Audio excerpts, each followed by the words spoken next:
What's up? What's up? What's up? We up. What's up? What's up? Good morning. Good morning. It's Thursday. Thursday, man. July is almost over. Yeah, one more week. All right. We got a lot to talk about today. Update. Once again, we're going to get into it.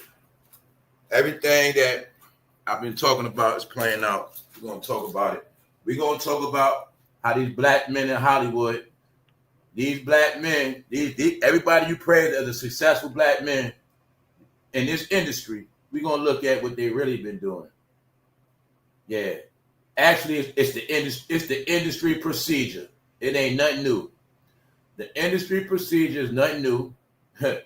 It's called what they got to do to get that money. It's called professional buck breaking. That's what it is. We're going to talk about it today because it just keep coming out, this behavior, right? If we got to talk about it because it's getting buried.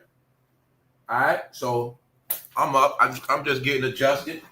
It's going to be a long show, so I ain't going to say it's going to be long, but I'm just going to tell you like this, man. Get ready. Let's go. All right, top of the top. Good to see everybody this morning. Everything will be timestamped. What's up? Let's go. All right, I'm going to holler at y'all throughout the show. Good morning. What's up, y'all? What up, Redskin? EK, SOULJA D. What's up, family? All in the chat. Everybody in the back. Shout out to everybody that's been getting a membership. Yeah. To be up to date, you got to get a membership. All right, so when I've been telling people it's big in entertainment, it is what it is. So like I said, it's enough to get you through the whole summer, actually to the end of the year. But other than that, let's just go. Y'all waited long enough, right? We're going to go into it today because it's all coming out. It's all coming out what they've been doing, y'all. It's just what it is. Now another executive, a very powerful, rich executive, David Geffen. A lot of y'all don't know who he is, but when I first got into this whole thing being over, I first went into the executives where the money come from. When I first was showing people that Jay-Z and Diddy and these guys, they're big, but they're not who you think they are. I started showing they bosses, talking about they bosses. Now, a lot of y'all know who they are now. Yes, many people already knew who they was, yes, but David Geffen is another one. He's a main figure because him and Jimmy Iovine, they started together. They got history together. Yes. So David Geffen, he divorced his black boyfriend, and his black boyfriend wants some money because he broke. His black boyfriend was a male stripper. That's right. We're going to get into it. We're going to get into the Hollywood procedure for the blacks, like I told you. You got proof that they been models. They get them when they're young. They get them when they're their favorite. They get them from male strip clubs. They get them from rainbow clubs. That's how you get the deal. That's how you get the millions. When I tell you, when them executives love you, you're going to have it all. You're going to see it today. That's the Hollywood game that been secret. There's no secrets no more, y'all. I'm going to be respectful today. It's no more secrets. People better get over it. All right? It's an exposure of a lifestyle that was created by Master 100 years ago. And it left the door open for anybody that wants to participate to pull up and raise their hand. This is all about willing participants that participated in something for money. The only thing is so many men that got flipped because a lot of men sold out for money. I'm not talking about real life. I'm going to just talk about the industry. And then you're going to see how everybody that they look up, that men look up to, man, they was the bitch. That's right. It's called industry sugar daddies and black boy toys. Yeah. It's also called the rap game. It's also called black entertainment. Top of the top, let's go. Billionaire David Geffen, black husband, files shocking lawsuits. So you're seeing all this stuff coming out the closet, y'all. All right, you're seeing it's all on purpose. All right, this is to show everybody that does not get it. The world has changed. Things are going forward. Everybody that deals with a certain lifestyle has already come out the closet. They have nothing to hide. So being that we're going forward in time, time is passing people by. I said something to y'all before when I said a lot of these men that don't come out the closet, they're going to be stuck because they already missed the wave and benefits of the rainbow community. The rainbow community had the stage. So you're going to see everybody that came out the closet is successful because the world has changed, meaning the behavior that had to be hidden is accepted now. When you see David Geffen and Jimmy, a lot of these men, they come from they come from religious backgrounds. A lot of these men in Hollywood come from rich, strict backgrounds. Mostly everybody in the industry. You always heard about somebody from the what? Church. The whole concept of Hollywood and entertainment, the secrets was because when it was established, the country was so religious, all of this stuff had to be in secret. But that was 100 years ago. People didn't want to comprehend that once the world agreed, hey, it's okay for rainbow people to get married and have their kids. Okay, that was years ago, which means it happened already. So I'm going to keep showing you all you're seeing now is the dirt that was under the porch. The dirt under the house, you know how the house clean. People that house homeowners, you know something, you got to get that shit clean up under the house. You got to get, everybody know you got to get that ventilation clean because it's dirty. So all you're looking at is the dirt coming out. But the dirt been in your face. It's called black entertainment when I told you the blacks are the freaks. It's nothing to clown about. It's the truth. The men and the women. But the men are the most pimped and turned out. That is the big secret. All the men in Hollywood know. All the women in Hollywood know. The black men are the freaks. Meaning they the ones do anything strange for change. I'm also going to confirm what I told you. It's a reason why they took the rap game out of New York when I said that they knew a lot of people in New York wasn't going to do it. So they had to put it off in Atlanta and LA because all of these executives go back to New York. Hey, you guys know about Wu-Tang? David Geffen. The Jizza, David Geffen. I'm going to show you some up. We're going to look at today. Yeah, the truth, the secret was, y'all, if you had your little talent, you had to have a certain look. But if they like you and you get with that program, you're going to be a rich man. It's called a Hollywood game, y'all. It's out the bag now, man. So like we spoke about Malcolm yesterday. You'll see, man. What I didn't notice from the picture, I didn't notice this man had on a nipple ring. So I already know what that meant. Even though I was talking about a male stripper, I already know what's up. See, I learned this stuff through pictures. I know through posing. So I know what's up through posing. Yeah, we talking about the secret relationship of these Hollywood execs and these black men you worship. Yeah, I'm talking to you big kids today. Yeah, bro, talking to you. That's right. So hopefully you're going to get it through your head. The only way they made it in this game was because they was the favorite. Had nothing to do with talent. That's why everybody you know with talent is gone. A lot of people you know was trying to get deals, never got no deal, and this is what it is. All right? It's all related with malcolmjamalwarner. It's all related with Diddy. It's all of the shit. It's all together, y'all. It's a big funeral that's going down because it's an exposure. But this exposure is really meant to shame the fuck out of these people so that they will shut up forever. That's what it's about. This shit is all about, here's what your people really been doing. This is what this all about.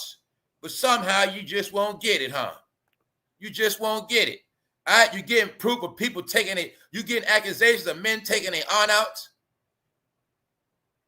You got men being accused of dealing with 20-year-olds. No, you got people putting the gov on people. No, you at an all-time low. You'll see one thing, what? This has nothing to do with real entertainment. This has nothing to do with real entertainment. And this has nothing to do with real entertainment. All right? That's right. All negative bullshit, right? Okay. Today, people, you're going to get it today. It's not about that. We just going to look at this shit from a grown perspective, man. What these men been doing for the money. Even though, y'all, people been seeing this shit for the longest. I'm going to say it again. It's a podcast called $1 Million Worth of Game. It's a host named Gilly the Kid. He was a rapper. He said out his own mouth he was a male stripper. Because you don't get that the rich executives are GAY and they love black tenderonis. So they always knew where to go get them from. It's called modeling agency. It's called the club.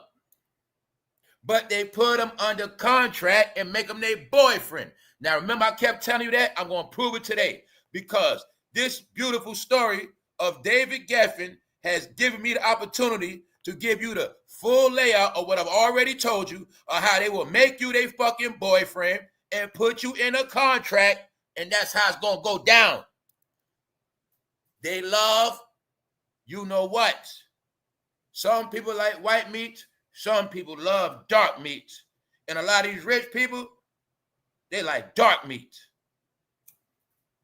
This ain't no secret, y'all. This shit been going on. But what you see, what I want to show you through him, this was his current boyfriend. His boyfriend talking about he broke. Why? Because you can't sell sex no more. That's the Punisher. That's all of them. The Punisher, when I told you, there's a revelation of what black men been doing. The Baby on Astroglide is about black Hollywood. It's about what the hell they've been doing to get the money. While I'm talking about it, these the same fools was flossing on me. They the same ones making it like their life was so better than mine. They the ones making it like they so good in life, but now they getting exposed. Because I told you, it's a pipeline. It's a whole nation of them. Because it starts from the bottom. When they start pledging, when they start trying to join, they have no clue. They're going to get dragged and they're going to get, get it? No, y'all, this is how the shit works. That's his boyfriend. Where he get him from? Slide in the DMs. What was he? A male model, male stripper, male prostitute. Didn't I tell you all those Negroes in the gym for a reason? Didn't I tell you a lot of these men were working out for a reason? Yo, fam, years ago, didn't I tell you? How many times I told y'all? In the last day, a lot of these men gonna be selling their ass. Did I not tell you that already? It's not hard to figure out. You know how I know that? Because I realized that a lot of men can't take care of themselves. That's what you're looking at. When you heard, these executives know everything. This whole shit is based on social engineering and social service. When it was created in the 60s, that these boys don't have no father. They didn't know that they were being preyed on back then. One day, all these boys gonna grow up with no father. And one day, all they ass gonna be able to be bought. It's called sugar daddy. The industry. It's the same way I learned just from life. Men are trained to look up other men with money. That's right. That man gonna talk tough around you. That man gonna act like he run his household. But when a man got more money than him, that man gonna get in line. I also told you, that's the recipe for New York. See, you got money, you control people. That's right. Man hoes all for real. You got men never learn how to take care of themselves, never had a job. All they know is gimme, gimme, gimme. It's like a woman. Now you gotta look, it's the same thing, y'all. The same, see, we late. You see how we seen all these females turning to rappers after strippers? Cardi B, Sexy Red, right? Let's just say, we know for a fact it was a wave of female rappers fresh out the strip club. But our stupid ass is late because this is what they were doing first with the fucking men. It's the facts. They get them out the strip club first. Because when you in Hollywood, or you trying to think about it, see how Tyrese came out with a tongue ring and all of that? That's the clue. These executives were smart. They knew back then when you need an artist, first of all, he got to look good to sell the records. That's when your face is on the cover. He got to have a good body because everything's on the cover of the video. They knew about that. He got to look a certain way. So they actually knew where to go get him from. Now, if they go to the strip club, a male strip club or a male gay club, And on top of that, this guy can sing, rap. Damn, he got talent. Oh, yeah, he's good. That's how they've been doing this shit. Then I just, like I said, I put it all together throughout the years. Now I finally realized why they always acted a certain way around certain people. Yes. Yes, let's go. My real hip-hop heads know about that logo right there. GEFFEN Records. All right, David Geffen has a lot to do with hip-hop. Him and Jimmy Iovine go hand in hand. Only difference in him is he just was in the background. He never stopped making money. He never stopped working either. Nope. Jimmy Iovine, he played the front. But both of them go back together, all right? They homeboys. I don't know. They might have been lovers. I don't know. I just know they go back together. All right? They from the beginnings of hip. When I see, I got to start clarifying stuff because I got my own way I talk. The 90s started a new form of hip-hop. So that's why you're going to see in the 90s, all the old rappers have fell off already. In the 90s, you ain't hear no damn Melly Mel. You ain't hear no damn Bambaataa. You ain't hear none of that shit no more. The 90s really started something new. You started off, meaning that's when the gangster rap started. The 90s, the rap game shifted. And it was all about the money in Hollywood. You're going to see that's when hip-hop merged with Hollywood. You go back to the early 90s, like 1990, you're going to see that's when Fresh Prince and all that stuff started coming out, when they merged rap with Hollywood. See, remember, rap was rap, hip-hop was hip-hop. They didn't respect it. But once they understood and made money, bring that shit to Hollywood. Let Hollywood get some of that money. And you started, like I said, you're going to see, I was young. You're going to see 1990, because I don't forget that year. That's the same year House Party came out. That's when they first started taking rap, putting it on the screen at a certain level. House Party, Kid and Play. Then Boys in the Hood. Let's put Ice Cube in it. He's a good rapper. He's the newest rapper. Put him in a movie. That's when they started doing that, putting rap and Hollywood together. That's why we see we see one of the house parties, we see who in there? Marcus Houston, right? Immature, a.k.a. will later be B2K, which means Chris Stokes is always around. So I'm showing you this. There's a lot of clues y'all got. You just didn't put them together because people kept picking and choosing. Oh, my favorite rapper, they're not with that. No, it's all of them. I'm saying it for a reason because it's going to be your crystal clear exposure. Because what I'm going to show you today is everything the blacks do, they got it from the whites. Then I already told you when they go to games, they be on mandates. Boom, David Geffen and his lover on a mandate because they like to go to the basketball game and watch the men sweat down the court. They like to go see the basketball game, those executives, so they can look at those men's shorts when they're running up and down the court. That's right. That's right. It's the truth. Salute, D. Hobbs. Appreciate it. King Bags, what up? All right. So anyway, look.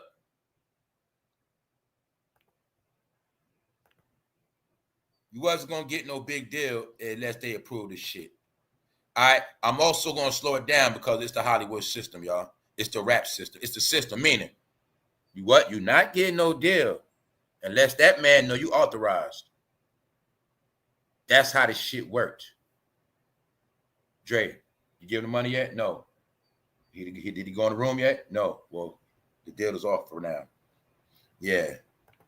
No, y'all, it's a procedure of trust to get that damn money. But it's all being exposed. This man is 80-something years old, y'all. That's his boy toy. He got him out the DM for a couple dollars. Let's go. Behind the glittering facade of their relationship was a calculated pattern of abuse and commodification. The 33-page complaint claims. Now, what does it say? Pattern of abuse. Because I kept telling you, people don't fucking get it. These guys be in modern day slavery. That's why I tell you, don't talk to me about slavery no more. That shit old, that shit you be talking about. You didn't realize it been modern day slavery. It's called contract. That's right. You in that contract, you ain't going nowhere. You're going to do what I say. That's right. You just don't get it, guys. This been going on. It's called the compromise. This is what they've been doing. So when I tell you your whole life is a lie, being that you believe in this shit, you still believe in it, meaning it was never no real successful people anyway because they were favorite. No, These guys all play fake roles of lovers. They don't like nobody. Huh? You get what I'm saying? When I said that everybody was using the black card, but they're their own race. Here they go. That's what I just kept telling you. Because everybody black ain't with the shit they on. So they're their own people. That's what I was trying to tell you. Meaning, this what I'm saying it for a reason. Because we talking about black entertainment and everybody that's down with them and look up to them. But the truth is, I don't got to play with none of y'all. Most of them are all united by organization. Organization set up by the white nation. All right? They all are in the same fucking pipeline system that got their fucking ass handcuffed. And Master knows that. So that's why after you finish them raps, give me them fucking masters. All right? That's right. So behind the glittering facade of their relationship was a calculated pattern of abuse. How many times I told you? Didn't I tell you the blacks get abused? Didn't I tell you that's the fucking standard? Because they can't say or do nothing anyway. That's how it works. No, y'all, that's how it works. No, we gonna learn history today. We chopping it up. We chilling. Know what's up? See? Now, see Jimmy Iovine, Jay-Z, Steve Stout. Jimmy Iovine, you think Interscope Records, when you see his face, you think Death Row. You think Tupac. You think Snoop Dogg. You think Dr. Dre, Eminem, 50 Cent. All right? Now, Steve Stout, manager, always been the middleman. But Steve Stout has always been one of their favorites. That's why you heard Nicki dissing him. But I'm showing you that Steve Stout is the proof of what they've been doing or what they had to do to get the money. Because when that man like you going to get paid. And what people didn't never admit or want to talk about was these are outright rainbow men. These are the men that had the money behind getting these laws pushed. Because these rich men are the ones that were tired of living in closets. All right? They've been living in closets since their parents were born, since they was hanging in the village. They all started from the village of New York. These are the rich white executives that run this shit. But what you don't get is they all was in a closet for years. So that's what I'm telling you. When this movement happened, it was for them.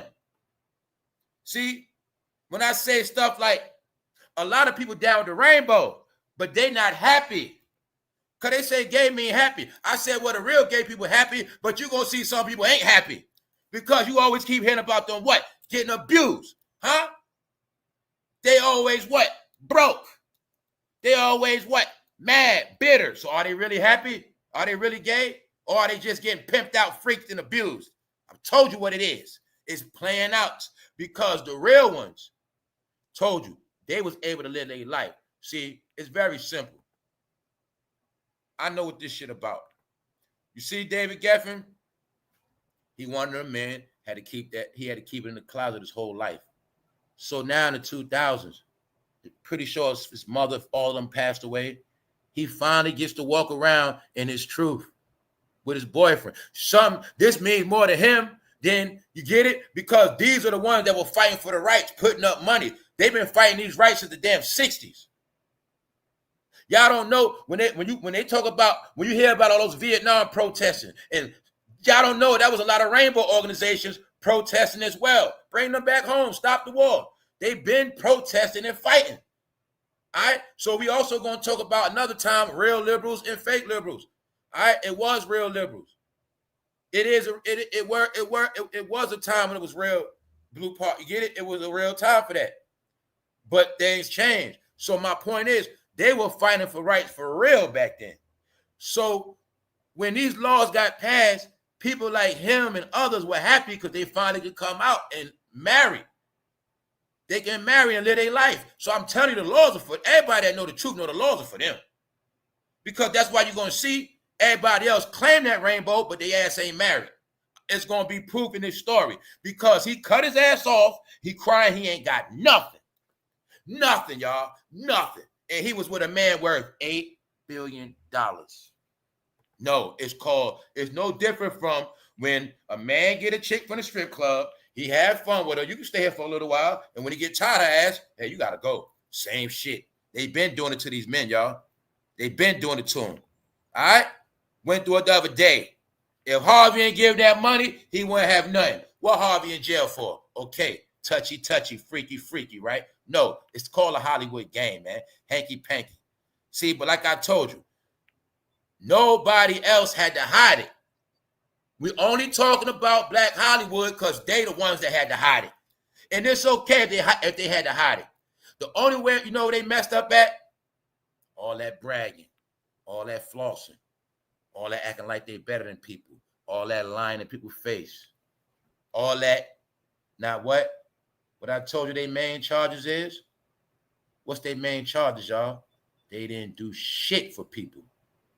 They didn't do shit for people. So hopefully after 2025, hopefully a lot of you slow people finally learning about this race shit. Because you've been getting jammed over the most by the people with a certain complexion. Because you didn't understand Jimmy Iovine is the puppet master. And when he stick his hand up Dr. Dre gonna do whatever he say. Now just remember, it's been like that since about 90, 91, 92. 30 years. Now the puppet masters are showing their face.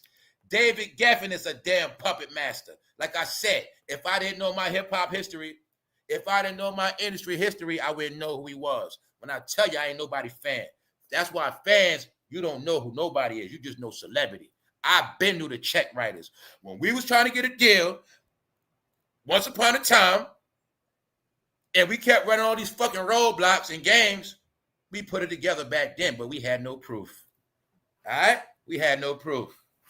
We had no proof. No. This is the game, y'all. You know why look, this is what happened. You're going to see it's clear as day. Before gangster rap took off, because remember, I told you it's the gangster rap program. Before gangster rap took off, you did not see this lifestyle. Now, 30 years after gangster rap, somehow everybody's into this lifestyle. But these guys were into that shit 60, 70. They've been into that shit. See that culture vultures? You was even late to this culture, late as hell. That's why they ahead. They ahead married with houses, living their life in public. You still miserable in the dark with nothing. That's right. That's how it's meant to be. I'm going to tell you what it is today because it's playing out. This man crying about he broke. Let's go. David Geffen is now 82 years old and worth an estimated $9 billion. Allegedly used a toxic mix of seduction and control, promises of love, and lavish displays of wealth to trap Michael, a younger black man, in a cycle of dependency and humiliation. Stop it. He ain't seduce him into nothing. It's called he a male hoe. All right? It's called he's a man hoe, his ass broke. It's right, because nobody going to take care of no man. You got to be delusional to think a man going to take care of you. That's him. Because when you a male model or a male stripper, you don't know how to take care of yourself. The longer you strip, the more you don't have work experience. You don't get it. We start out in the hood together. Some of us, we all go to work. Some of us go to work. Some say I ain't going to work. Some people learn how to hustle. They learn how to do other shit. But then there's some men that never learn nothing. Hey, they might be called mama's boys. They never learned shit. Come out the house grown, they don't know shit. Mama boy grown, never had a woman, don't know how to talk to woman, don't know how to make money, don't know how to take no job, he don't know how to do shit. But he realized he got decent looks. He has been working out. This is where it starts. Hey, you want to join a modeling agency? What else? Sometimes it be women get their ass in the modeling agencies. Yes, they do. All right? Because I got a homeboy who told me about this shit. Everything I be telling you be from what I heard or what I saw. I got a homeboy who told me when he was young, an older woman tried to pimp his ass out and put him in Chippendales. You get it? Dead serious. Yup. And he was 19. That's a fact. So I've been putting all this shit together, y'all. So look, now you're going to see, right? They all connected. Now, let me slow it down. Jimmy Iovine and David Geffen go back. Also to show y'all it was never no real rap beef because all these labels were connected, y'all. All right? David Geffen, we're going to get into some of the people he signed that y'all know. And we also going to look at how rap was changing, the more they were doing that signing. Get it? The more they were signing new rappers. When I went through the whole scenario, how they killed New York hip hop, killed New York rap, moved it down south, started signing certain people on purpose, and it wasn't about skills or none of that. That's why Nas told us hip hop was dead. Nas gave us the clue, yo, y'all, this rap is going somewhere else, and it's not hip hop no more. That's what Nas was telling us. All right. So I'm gonna slow it down because I don't want to miss no points. What up, AI? What's up, everybody? Shout out to all the bros, everybody, all the sis. What's up? So this industry has already been created before these people even came in. I'm not gonna go in through all of it, but the music industry is a rainbow industry. Period. That's what it always been. It's just now it's public. So I showed y'all before and gave you the references. Little Richard is the reference. If you watch the Little Richard movie, you will get it clear. See, the only way a lot of y'all know why a lot of y'all didn't learn? Because you're phobic. So being that you were phobic, you didn't really learn nothing. And being that you didn't learn nothing, you really caught all up in this shit. You just don't know it. See, you were so phobic, but every time it was something going on, you ran to that top. You see, you claim you didn't get down with this lifestyle, but for 10 years plus, you was wrapped all up in it. Whether you were paying attention to the tea, whether you were laughing and joking, you was all up in it. So a lot of y'all didn't want to comprehend that. It started with Little Richard back then. Now, we talking Little Richard, we talking Quincy Jones, we talking Ray, Chuck Berry. Y'all know about all of that. They had a system set up for when these black men come in this game. They had a system for them.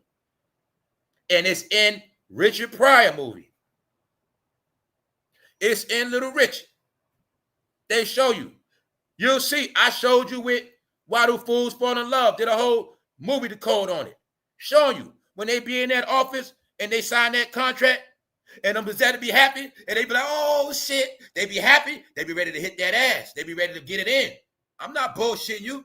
Do your homework. That's why I say 2025, no more arguing. I'm not here to expose nobody. I got to give people the history because they don't understand. Because it's all about Diddy's all connected. Everything Diddy was accused of, everything he did, he got it from the executives. It's a Hollywood procedure.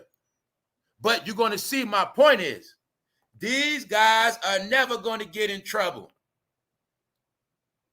But I will say this, everybody with them was willing participants.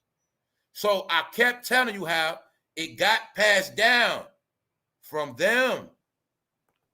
These guys, to your era, it was them. Because when gangster rap took off, they realized we cannot run this gangster rap shit. Somebody got to control these black thugs. They coming up here for record deals. That rap stuff is different. Somebody got to control it. Goddamn white man can't control no goddamn hip hop. How the hell we going to control hip hop from goddamn New York, Chicago, Detroit? No. That's why they stepped down and let them run it. But any of my people that's smart and know about ancient history, my smart people with that light on, you know that the people with the real power will step down and let somebody else take the spotlight. Yeah, it's a culture that started that. It's history. It still goes on to this day. The one with the power, you ain't going to see him. Because the one with the power is wise enough to know he has nothing to prove. So he knows to step down and let somebody else run the show. That's what they did to this industry. So let's go back to fantasy land. See, this is what it means. If you still believe they run this shit, if you still believe they created it, if you still believe they had the power you thought they had, I'm going to just leave it at that. Who rules hip-hop? 2025, we can say who? The white man. That's it. Who rules hip-hop? I'm going to tell you who rules hip-hop. David Geffen, Jimmy Iovine. That's who rules hip-hop to this day. To this day. Jimmy Iovine, snap his fingers right now, your career over with. That's simple. And guess what? David Geffen also worked in Hollywood film. One of your favorite film companies a lot of y'all grew up off of. DreamWorks. That's him. Him and Steven Spielberg started DreamWorks. A lot of those cartoons you grew up off of. Those cartoon movies. Yeah, and other stuff. DreamWorks. So Hollywood. All right, straight Hollywood. And like I say, he's another one. He snapped his fingers, you out of here. Yup. So I'm showing you the pattern. They like dark meat. All right? The check writers. Are you getting it now? Hollywood. Hollywood. Hollywood. All right, that's it. That's why you're going to see all the celebrities, all the black entertainers, most of them, especially the ones from New York, broke on YouTube. You're going to see the ones that never moved to LA, Hollywood, they the ones broke. The ones that never moved to Hollywood and got in graces with these executives, they all broke. Remember, he got kicked out. No, y'all, this is what they've been doing to get the money. GEFFEN is 82 years old. 82 years old on Viagra.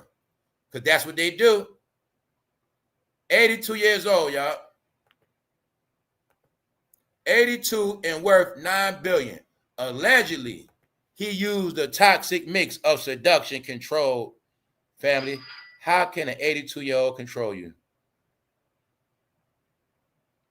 No, only way he control you is if he treated you like a damn slave. And that's what you was on contract. GEFFEN, now 82, worth an estimated $9 billion, allegedly used a toxic mix of seduction control, promises of love, and lavish displays of wealth to trap Michaels, a younger GAY black man, in a cycle of dependency and humiliation. No, you was a sex toy. I know the shit. It's all coded. This is what they've been doing, y'all. All right? I already went in all of this shit. Take your shirt off. That's industry rule. Take your shirt off. You got a body? Take your shirt off. The photographers be zesty. The screenwriter be zesty. That's how they get down.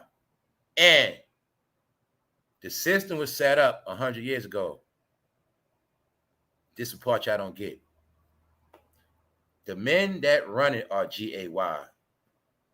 So they can't wait till them black entertainers come in this game.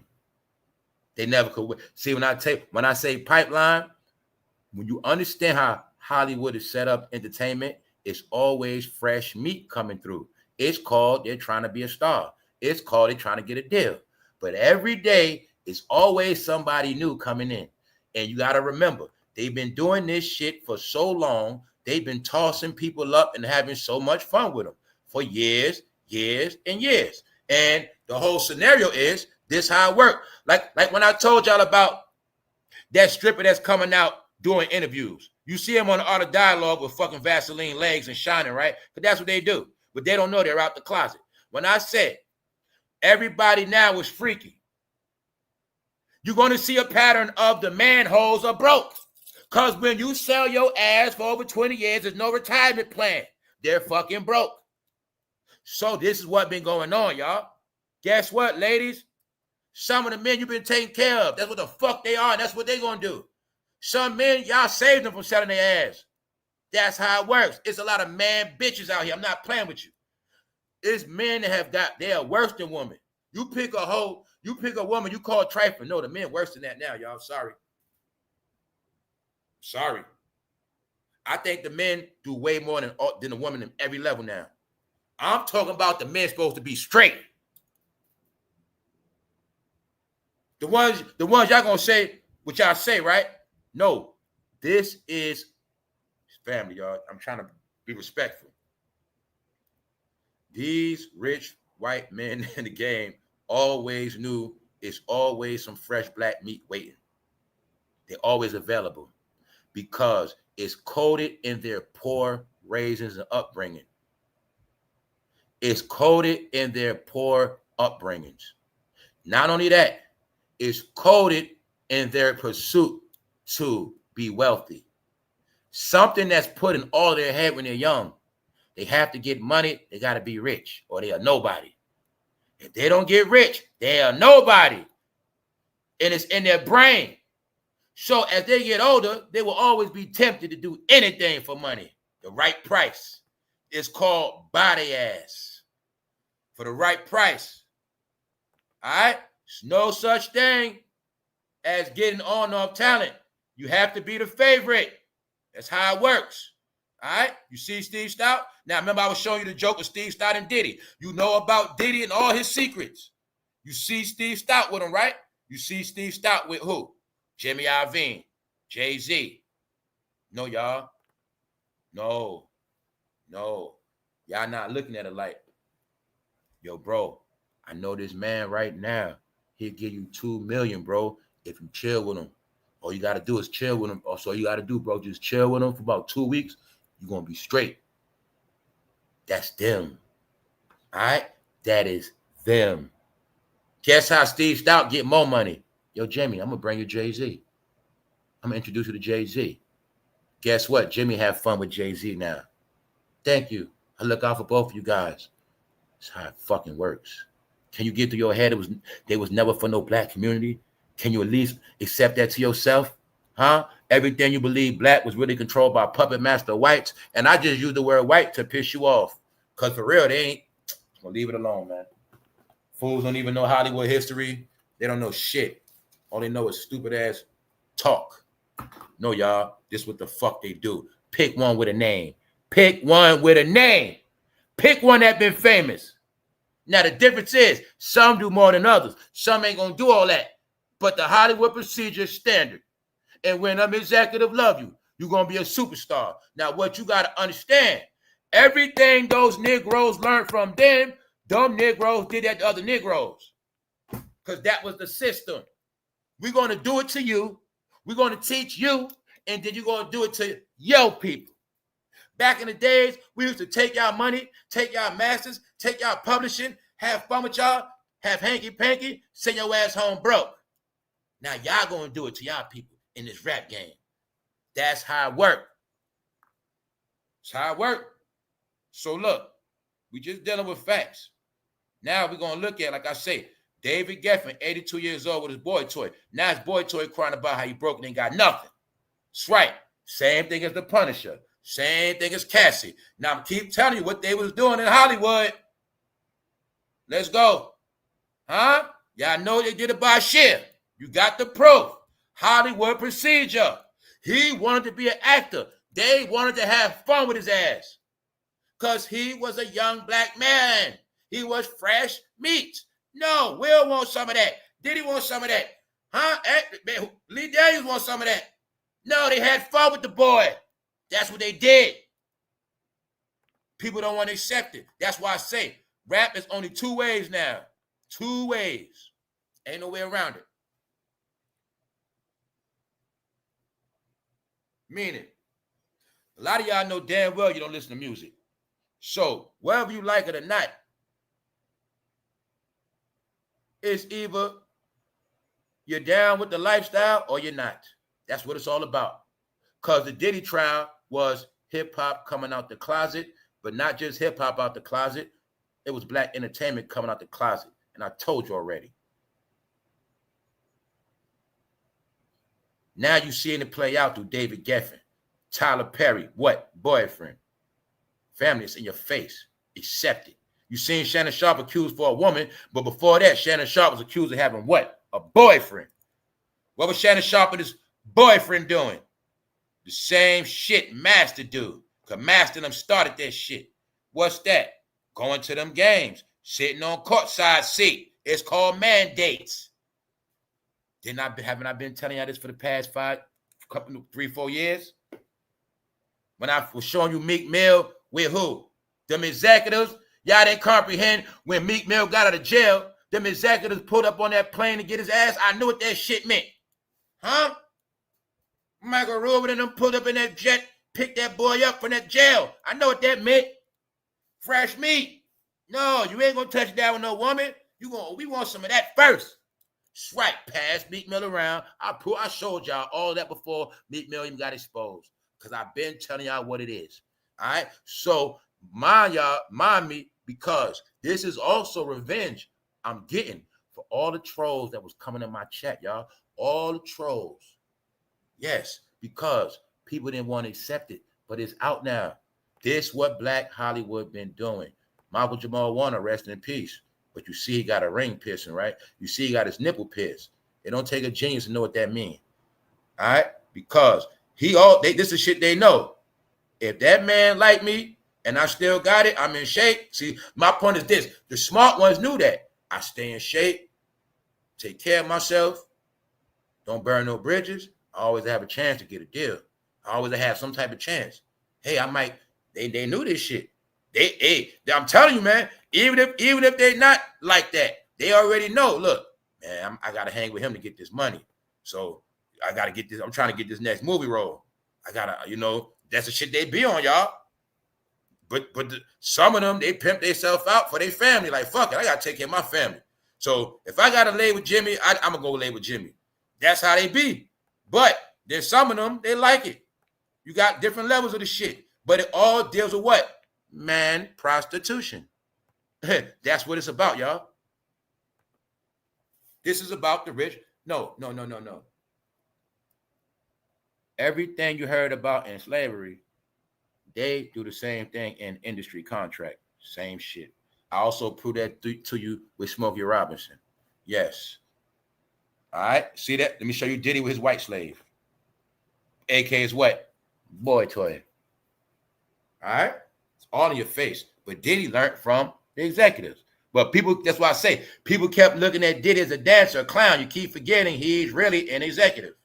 That's who he is. He's the dealer that played mind games. The fool is really a top-notch executive, but he dumbed down to an alcohol seller, a dancer, and a clown. But he's a goddamn music industry executive, the favorite, the top. So when I kept telling you he was at the top, when I try to give y'all these examples of you talk about your favorites, but Dr. Dre did not have the power Diddy had. Nobody had the power he had. Nobody. Because in reality, at this point, he was equal to these guys. He had made himself equal to Jimmy Iovine and them. That's the truth. Because Diddy showed them all the power that he can control Black Hollywood. He proved it. To this day, they scared, right? Okay. He proved I can keep this Black entertainment shit in order. Therefore, I can keep the Black community in order. Therefore, Diddy was the favorite, which means they respected his power to keep you in line and keep you where you at now. Broke and stupid and celebrating freakoffs. So after all this hip-hop shit, all you got was a Diddy trial celebration, but you have nothing else. And we're going to talk about that later. No more money without Diddy. Like I said, everybody's going to go broke because Diddy ain't home. And no more checks getting cut. Today, I'm going to prove it. That's right. Who rules hip-hop? See that? This when hip-hop was at the top, y'all. Let me see if I can see that date. If I'm not mistaken, that says 1999. This is when hip-hop went. This is when they started chasing the billions. Because it was an article that said after Biggie died, after Diddy made that song called Missing You, that's when Diddy first got his first $100 million. Salute, Black. He got his first $100 million soon as 2000 came in, y'all. Around that time, when 2000 came in, that's when they first got their first $100 million. This when the race first started. So, who rules hip-hop? So, back then, like I said, I always knew who ran this shit. Because the truth is also, I used to hear these people named like they was the boogeyman before I knew who they was. So, I always knew about them. David Geffen, Steve Rifkin, Loud Records, Jimmy Iovine, Interscope. All right? Clive Davis, Aristocrat. I mean, they name was spoken about like boogeyman. Because like I say, when you be around this shit, they talk about them. Because they the check writers, y'all. Everybody knows them. You know what I'm saying? When I tell you stuff like Love and Hip Hop, Mona Scott Young was the manager up under them. Sylvia Rome was her boss. Sylvia Rome, Missy Busta Rhyme boss. Sylvia Rome lay low to this day. You don't see it like that. She be out the way. But Sylvia Rome was pimping out them women. That's right. That's right. Missy became a star because of Sylvia Rome, period. No, y'all, this game always been two-way, y'all. And you ain't going to be a star unless you get down with that executive. It's that simple. What's up, RT Bell? He is the proof of the shit. 82 years old. Now, when we get into how he got him offline in the DM, y'all. He got him offline in the DM like a hoe.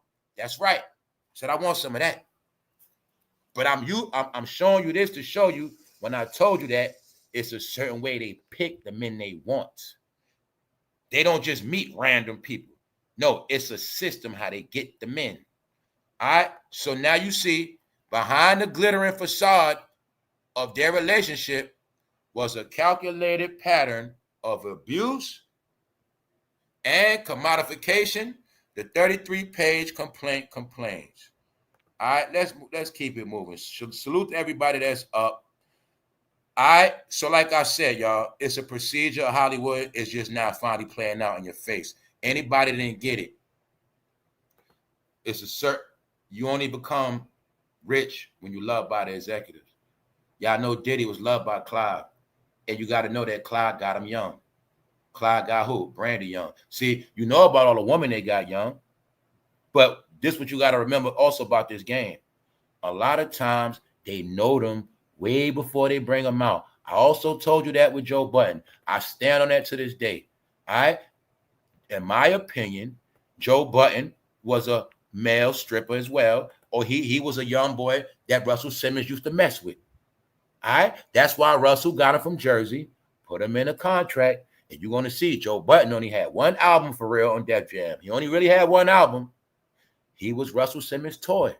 All right? Until you prove me wrong, that's what he was. Then to prove it again, I showed you how Joe Budden is really a G-A-Y man, straight feminine. All right? Straight fruity. You got the proof how Joe beat up women, but no, you got the proof that Joe Budden does a podcast with open-toe sandals on. He does stuff like free ball. No, that's who they are. I get it clear. When you watch The Breakfast Club right now, you're going to see what? That's who they are. That is the flag of entertainment. See? Entertainment, right? Color TV. You're going to see that rainbow, right? When Color TV first came, you saw that rainbow, right? That's the sign of entertainment. That's right. But that's how they get down. But the only thing is, it's not a secret no more. That's it. Jimmy Iovine is outright man. David Geffen is outright man. They had to be in the closet. They had to be in the closet because the saying was the black community was homophobic. So how the hell you going to make money off the black community if they know who we really are? How the hell we going to get rich if they know this shit? Of course, it had to be a secret. Only reason why it was a secret because it made everybody money.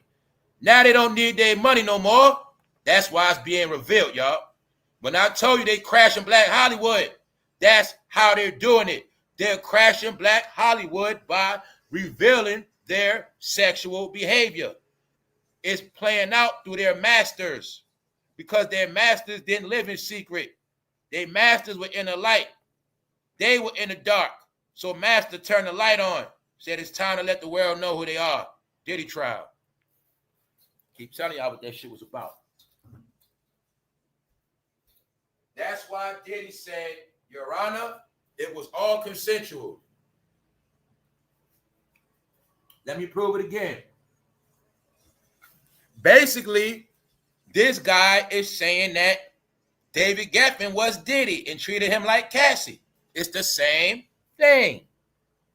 Did we not look at Diddy on trips with YK? Okay, we know about all that. I'm just showing you that it's the pattern. See, today, he is our proof in face of all of them.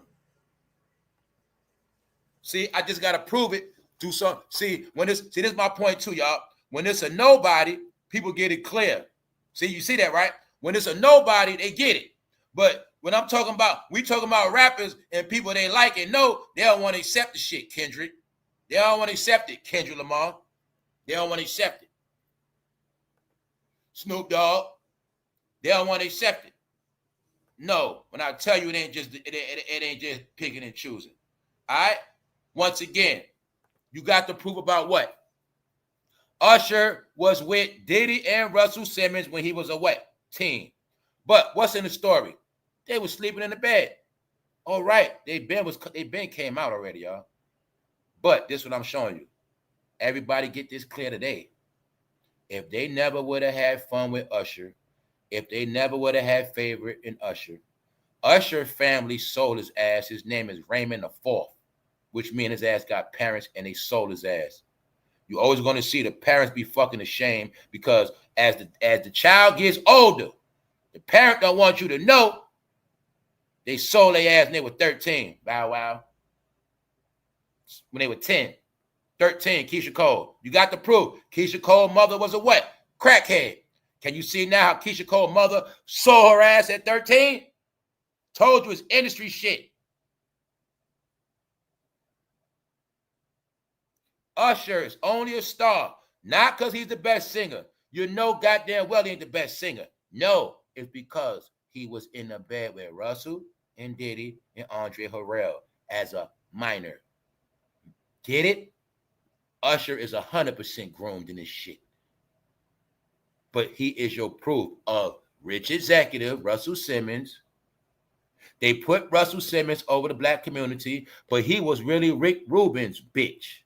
Yes, he was. Rick Rubin, that was his label, Def Jam. The so-called man in the video, 99 problems and a chick ain't one. You're going to say he's a white man. But I'm telling you now, Russell Simmons was his bitch. He was his face of rap. But Russell didn't build shit. No. The first game was played out through Def Jam. Rick Rubin was the white face. For Russell, you're the black face. You report to the blacks. You're the one going to be hip. You're going to wear your hat backwards. You're going to wear your Adidas, run DMC. You're going to be the face of this shit. You're going to make them buy it. And then later on, you're going to make them buy Fat Farm. And then later on, you're going to make them buy Baby Fat. And then you're going to make them buy a Rush card. Everything I said, money invested, everybody making what? Millions. It's the Hollywood procedure. So when you saw Russell coming out the closet through his form, Russell did it his way. Russell came out that closet by trying to make you think he's doing yoga and he's dealing with Indian worship. No, he would let you know he's flexible, but that's how he get down. All right? That's how he get down. That's how you get the money. All right? So like I said, you can clearly look at Cassie and see, hey, she don't look. I'm going to just leave it at that. See, Laura London, the key to this game is, y'all, the game is set up to be freaky and backwards. So guess what? Man-on-man action, minor, minor, minor. That's how it's going to be. You're going to get, you want this deal, right? Well, you're going to go in that room. You don't worry about how old she is. You just going to go in that room. All right? All right? It's all in your face. Justin Bieber. What am I showing you? You're going to see that your pedo life, y'all, is real life. You're going to see Diddy. Okay, Diddy is 55 years old. How old you think he was when he was Clyde's favorite? You got to go back to Heavy D. You got to go back to Heavy D. You got to go back to Heavy D. Diddy been around this shit for real since the goddamn 80s. So you got to understand, he was Justin. Diddy was Usher of his day. He was the youngster that was favorited. That's how your name becomes puffy and you're famous out of nowhere. Because when the executive love you, you're going to be a star, young man. That's it. What else thrill they get? They get the beautiful thrill of that's my son. I raised him up. I remember he was nobody. You see him on that TV? I made him. I made him. That's what get him the joy and glory. I made Dr. Dre. You see how they love Dre? You see how they love Snoop Dogg?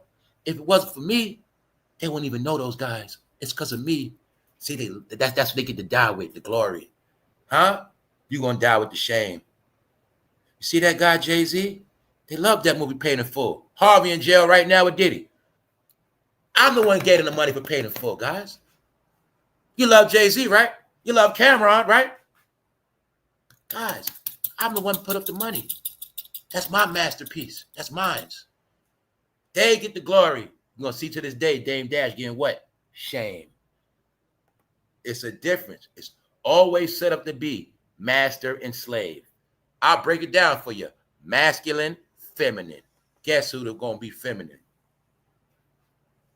You got it's going to be played out another way. The 1 and the 2. All right? When Diddy was on top of the world, he was what? The 1 and the 2. Him and Mace. He was the executive. Mace wanted that. Mace got that deal. How you think he got that deal? Because the game had to continue. All right, Diddy, now it's your turn. All right? So once again, when Boondocks had models in the TV show, they were telling us back then the Hollywood entertainment game. Mainly black entertainment. See the models? What part you don't get? You see the models? All right. This story is playing out in your face. David Geffen married a man model because they were showing us when you want you a nice black man, you go get you a male model. All in your face. David Geffen files for divorce, no prenup. So the truth is, see this from May. David Geffen dumped him on his head, dumped his ass. So he's crying like a scorned chick because he's broke. And it's a fact. See, like I said in the whole game, they all sign up for abuse. They all with the program. But they all realize and see, that's what y'all don't get. A lot of y'all do. All of the so-called beautiful people, pretty people, they the ones that get tricked in the world of getting paid for their looks. But they are all the ones set up for failure in the end, because when you're used to making money off your looks or being treated a certain way off your looks, when people get tired of you and your looks, you don't have nothing but looks. Then when your looks gone, you really have nothing. Because looks don't give you security. Looks don't give you future investments. It's just for right now. That's the part they didn't get. So a lot of people wanted to be models and entertainers. But that's one thing. When I tell you shit like the smart people knew, you do that shit as a hobby. Even music. Did y'all hear about, how many times you heard about people that had careers, but they still got a deal? They had a career in something else, but then they was an actor. Because some people know I just do this shit for a hobby. Meaning, I'm not depending on this shit. I ain't doing anything for no role.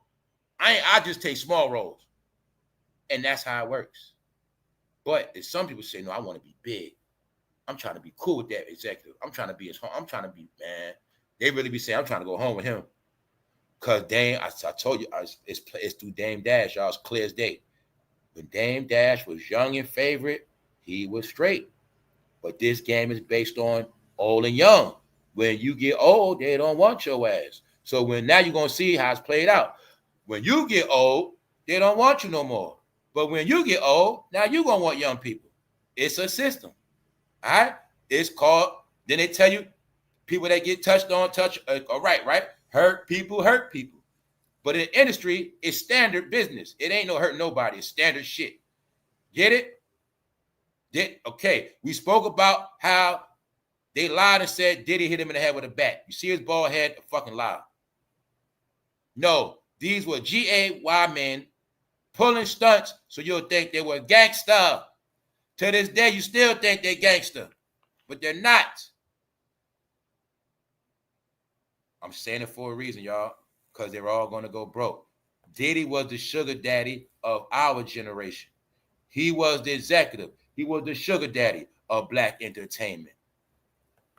When I proved that this guy was behind Empire, this guy was behind a lot of stuff, behind the scenes, making sure people get deals. This is why I think they also was extorting, because they wanted his son in Empire. Diddy said no. But I also think he was getting money off getting people deals because he controlled a lot of shit. So his job was to be the executive of our generation. The only reason why everybody's thrown off, because he wore clown hoodies. He dressed street. Diddy did. He understood. For me to control this rap shit, I can't be wearing no suits. I can't be the clean executive role. They're not going to respect that shit. So I got to be down and dirty with them. And you're going to see, as his career went on, Diddy got more and more hood. But people forgot he's really an executive. They forgot. So, let's go. You see it, the executive and the boy toy. Diddy, executive, the boy toy. When you in gangster rap, you can't come out and say you got a boyfriend. Simple, man. In this game, it's only one way to control another man. That's it. So look, David Geffen files for divorce. No prenup. Ain't giving them shit. He said only thing they're going to pay for is court fees. He said they'll pay for his court fees. That's it. But I'm going to tell y'all, man, it comes from Little Richard. If people would have understood what Little Richard had to go through and understood how this game was set up, they would have got it clear. Back then, Little Richard was considered a freak and a weirdo. Because back then, they made them paint their face. They made them put on makeup. They made them do all they had to do that shit to be on TV. The truth is, they could not be on TV unless he did that shit. And it was a purpose to make them look lighter on the black and white TV. No. Because the secret was the only way the racist white America will accept a black man around white woman, he had to be like that. That's just the truth. That's American history. That's the history of Hollywood entertainment, period. The only way they trusted your ass, you're going to be just like that or you're going to look like that, period. You're going to look super feminine. And that, guess what? Back then, if a man walked up on you and touched on you, it wasn't nothing you was going to say anyway. Because even Little Richard said it. See, that's what separated him from life and death. And what else that meant? Y'all don't understand. A lot of men are PE'd, Richard. Those white executives back then were raping you. They ran trains on you. They ran trains, guys. All their friends be up in the office and they run trains on you. That's how they did it. The industry procedure. I want some of that. That's what they was doing, y'all. Then you get the money. Then you trust it. But it never stopped. Only thing changed was the apparel. Some was see, according to their role. See, let me show you the role playing. When Dr. Dre first came out, he was R&B, right? So he dressed like R&B. Jerry curl, makeup, lipstick. But when Dr. Dre became the face of gangster rap, Dr. Dre, you're going to put on this Dickie suit. You're going to put on these jail clothes, NWA. You're going to wear fitted hats. You're going to dress exactly like a LA gangster. Because now, right? No, Dre, this shit ain't going to work. You can't look like that. You can't look with lipstick and shit. No, you don't got to do it. See, for you, Dre, it's special rules. You can be tough. You don't got to wear that shit. That's how they did it. Certain ones, according to their role, you ain't got to dress up and all that shit. No, you going to sell this gangster rap. Little Richard is going to sell for every mama's boy to be like that in the house with their mama watching TV. See, Little Richard was for everybody watching TV in the house. So all of this shit was taught, but that's not the case. The whole game of Hollywood, for you to get the money, this is what you're going to do. But you're also going to teach it to your people. You're going to teach it in every household. Now, look, he ain't giving them shit. Share assets and financial support, Michael for life. That's what he was told. He's going to support him for life. He believed that shit, y'all. In exchange, Michael says he gave up his modeling career. All right, y'all, let's talk about it today. That's right, CB4 punches. All right, let's talk about it today. Let's stop playing. No, we're not in that fantasy shit. What is a modeling career, y'all? What is really a modeling career? What's a modeling career, y'all? All right, family, in real life, how long you been on this planet? How many people you met in real life with a real modeling career? Let's talk about it. How many people have you met in real life that pay their bills, live their life, sustain a good life, and they said, I'm a model. When you ever saw that? I never saw a UFO, and I never saw a successful model neither. But I seen successful prostitutes. Yes, I never seen a successful model. But I also know what the code word model means, all right? Prostitute. Period. When they sign with a modeling agency, the modeling agency is a pimp. Guess what? I can have money right now, start my own modeling agency right now. Sign a contract. I'll give you $1,000 up front. All I'm going to do is find your fucking jobs. But these jobs really going to be your ass doing shit for money. That's right. Ain't got nothing to do with me. They just called me up. I say, here you go. That's it. Modeling agency. No, it's called a place where black men go when they fucking broke. All right? It's no different. Meaning, y'all, women, y'all call hell off selling y'all body, twerking. Women call hell off getting BBLs. But what you have no clue, the men been selling more ass than you. Shh. Yes.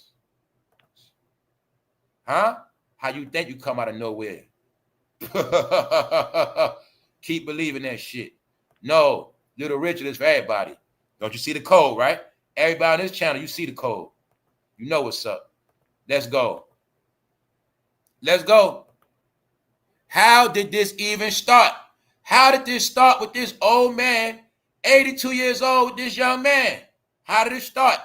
Hollywood procedure. This is how it started, y'all. You getting facts today. According to the following, the pair first connected on seekingarrangements.com. Why? Perverts like to shop online. They get adrenaline rush when they can buy a human online. You like to buy clothes. You like to buy sneakers. They like to buy humans. Especially when you buy a black ass. And it come right to your house.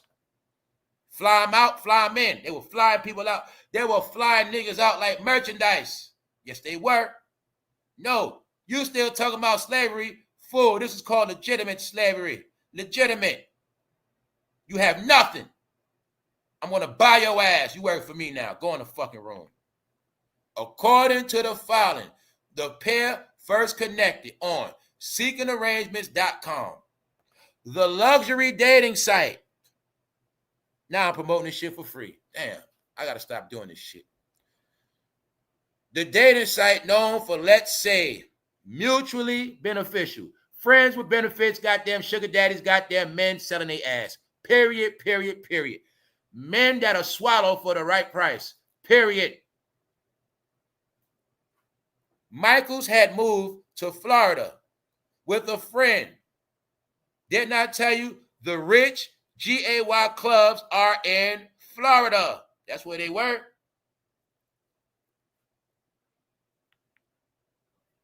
Let's go. Michaels moved to Florida with a friend, broke, after struggling financially. Turned to exotic dancing and adult content. Why? I told you, when you go to Florida, your ass gonna be broke. You're gonna be selling your ass in Florida. That's right. Because everybody in Florida got criminal background. Black men that didn't have education only made it in Florida by selling drugs. Only way you made it in Florida was selling a lot of drugs, because that's the drug state. But the drug state, Florida, also go hand in hand with what? Prostitution.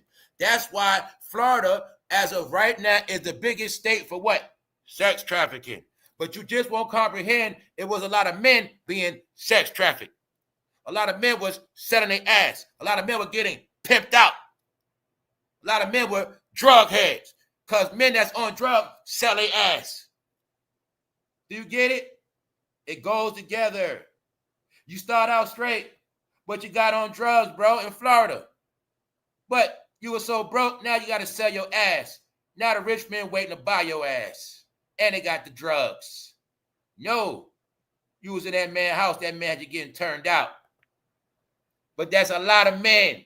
That's YouTubers. That's actors. Didn't the man tell your man to take care of him? Didn't the man? No. Didn't I tell you when they get mad at each other, that's lovers' quarrels? No. They be in relationship, y'all. That's it. Here it go right here. Michaels had moved to Florida with a friend, and after struggling financially, turned to exotic dancing and adult content. What he was doing? Porno. But I'm going to tell y'all today, ain't no more secrets. Any man that cannot take care of himself in 2025 and don't have shit, he will be selling his ass. Yes, he will. I know why a lot of y'all was in that gym, bruh. Y'all was in that gym for a reason. That's right, y'all.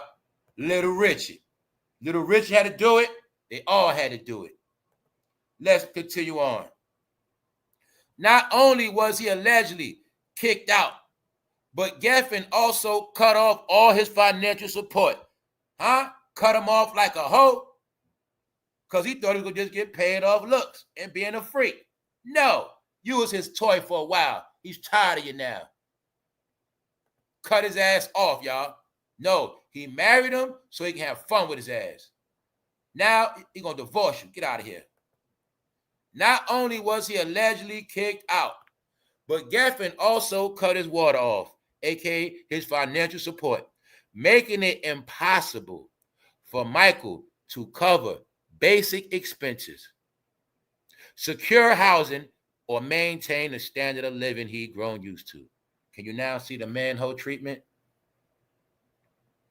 Ladies, the men were more hoes than y'all. It's the truth. This is the revelation of it all. Diddy trial. Diddy was the revelation of the industry. It was the exposure of black entertainment because they're using this to destroy black entertainment, and they're also exposing their community. That's right. That's right. I keep telling you what happened. They got them all to get down for the money, but now they're exposing them. It's very simple because he's the one that put the shit out. If he would have never went to court, it wouldn't have been exposed that he had a black boyfriend. Simple. If Clive Davis never wrote a book and told me he was a bisexual man, I would have never put together Diddy. So I told you, I've been got the truth on Diddy when I knew who Clive Davis really was. And I know that Diddy was Clive's favorite to control Bad Boy Records. And I know that bisexual man did not put this black man from Harlem in a chair to run a record label, in New York City with the responsibility of being a record exec. No. It was a system, and he was picked. So now you're seeing something. This man was so, now I'm going to say it again, y'all. I'm going to keep giving you the proof they're men hoes, meaning they get treated like bitches, worse than strippers. They get treated like $2 hoes. Let's prove it. Now, he was with a $9 billion. He talking about he broke. He can't afford a basic crib. What that tell you, y'all? That means he was so stupid, he didn't stack shit. He was so stupid, he didn't even get this man to keep buying him gold, jewelry, diamonds, so at least he could sell that shit. He didn't get the man to buy him no cars. Fuck a Bentley. I'd have made him buy me like 5 Hondas. I had something. I told you they're all stupid, y'all. Stupid. You mean to tell me you don't got a paid off Honda, a paid Toyota, a fucking Chevy truck? Nothing. Told you they all dumb, y'all. They hoes, y'all. They get treated like dirt. I'm not playing with you. It's all in the story right here. Michael had moved to Florida with a friend. After struggling financially, he turned to exotic dancing and adult content. He started sucking for money. That's right. So even David knew that. David like, you a bum anyway. He probably wasn't doing shit. You probably just getting high all day, not cleaning up, not doing shit, leeching. He like, what the hell you ain't asked that man to put you in school or nothing. You ain't used that man for shit legit. That's why he said, man, get up out of here. I know what he did. Because all y'all want to do is get money. Y'all whole dream is to get money. So you think once you get money, you don't got to do shit else. That's why y'all always what? Fall off. Y'all life is based on money. What you don't understand is rich people master the art of money. They rich, but they don't care about money. You see how he dressed? It's all the same. You see how he dressed? Still see the same shit? Because they friends. Jimmy Iovine, David Geffen. They are from rock and roll, y'all. They are the ones that install rock and roll in the rap too. But you see how they dress the same? You're going to notice all super rich people dress the same because they don't care about looking like money. They don't want people to like them because of their money. No, rich people focus on being the best human beings they could be, even if they're lying, because they get tired of that fake world. Everybody bowing down to them. They get tired of everybody dropping to their knees. They just want to be regular people. So that's why people like Jimmy and David, they can walk around the public, you ain't even gonna know where they are. Because they free. They are the ones prisoners of fame. Like I said, they're slaves of the game. It's a master-slave relationship. Slave, you gonna stay in the mansion. I'm going outside. That's how it works. Slave, you can't just walk around like that. Hell no. You can't just walk around like that. Y'all not free like that. Y'all gonna need security. Y'all might need FBI protection, suburban, some more shit. Surveillance teams, entourages. Y'all not free. Executive free. See, executive go to game by themselves on dates. Yes, y'all. Ladies, hey, some of y'all, when y'all go on dates, y'all go to restaurants. When they go on dates, they go to basketball games. That's their preference. All right, that's their preference. But it's been going on. People I'm going through all this to show you as I transition that this lifestyle transitioned to black entertainment. This is where it comes from. All right, it's just that everybody black wanted to stay secret forever, but it's not. It's over. And as of now, y'all all willing participants, even the fans. Michael isn't just looking for sympathy. He's demanding justice and what he says he's owed after years of emotional and financial sacrifice. Do y'all believe that shit? Do you believe that? Do you believe David Geffen owe her money? Let's go. No, fool. David Geffen had you sitting on court. He had you sitting courtside. You ain't never had floor side seats. You just said you was a fucking bum in Florida and you didn't have shit. You should be grateful, bastard. And you too stupid. You ain't get that man to buy you no Rolexes. You mean to tell me you have nothing? Fool, I would have $1 million in merchandise. This man was worth $9 billion. I would have went to the store for him so much and kept the change. I'd have been straight off that alone. That's right. I'd have been straight off just taking. I'd have been, he's so rich, I'd have been taking a lot of hundreds off his shit for 2 years straight. A lot of hundreds. He wouldn't have cared. I'd have made a plan to take $100 from his ass every day out of his account, every fucking day. I'm with him 2 years, every day I'm going to take $100 out of his account. Fuck it. I'm not leaving broke. Told you, Johnny come lady, don't think ahead. When you with a man like that and you living that life, you supposed to already know. I'm going to make sure when it's ever over, I'm straight. See that? This is my proof. It ain't that they get abused, y'all. I keep telling you this shit. It's when it's all over and they sitting by themselves. Then they realize all the shit the men did to them, had all that fucking fun with their ass, right? Trains. Just having all that fun. You get it? Just doing what they want. Then they realize one day they sitting back fucking broke. And they like, hold on, this motherfucker played me. This motherfucker played the fuck out. I don't got shit. That's when they be mad, y'all. That's how it works. Just like with women, same shit. Remember, the woman with the shit, when they with it, when they getting everything, they straight. But when you sitting at home and you seeing Young Miami getting treated right, and you looking at your account, your shit on empty, you said, this motherfucker played me. Fuck that. I got to get this money. It's the facts. The key is, I'm giving you do all this shit. See, it's called abuse when it's all over. But when they with them, they accept the abuse. But the code word of the abuse is doing a lot of sexual shit. If you're my girl, but I'm always making you have threesomes, even when you don't fucking want to do it, you gonna keep doing, like, you doing it to please me now. You straight now, but if we ever break up, you gonna think about all the times I made you do that shit. If we break up, you gonna sit and think about, yo, this motherfucker had me doing all these fucking threesomes, talking about he loved me, this, that, and the third, all this shit. But now I see him with his new girl, he treated her right. And he carrying it with her a whole different way. You're going to be fucking mad, right? It's common sense. That's how it play out. What's up, Punches? What up, King? You wouldn't have did that because you're a straight man. Now, exactly. But see, what I'm saying is, right, I got to put it out there so people comprehend this shit. Get it? People got to comprehend this shit, bro, because you can't, you're not looking, people not looking over this shit no more. This is the reason why the rap game is dead. That's why. For one, it's the revelation that they never controlled it. For two, you know their behavior, but their behavior relates to how they got the money, and it's also proven they were always puppets on the string. That's it. Here's the new puppet on the string for the new generation. That's it. So you see, for this generation, they don't gotta hide the pink. They don't gotta hide nothing. Your generation ain't nowhere in hell gangster rap was gonna sell with all that damn pink. It was not gonna happen. It wasn't gonna happen. So,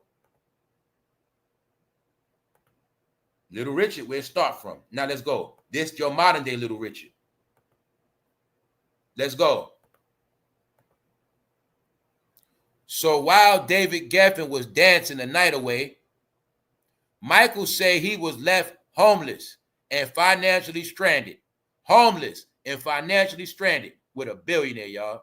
No, you was never his boyfriend. Meaning y'all were never married.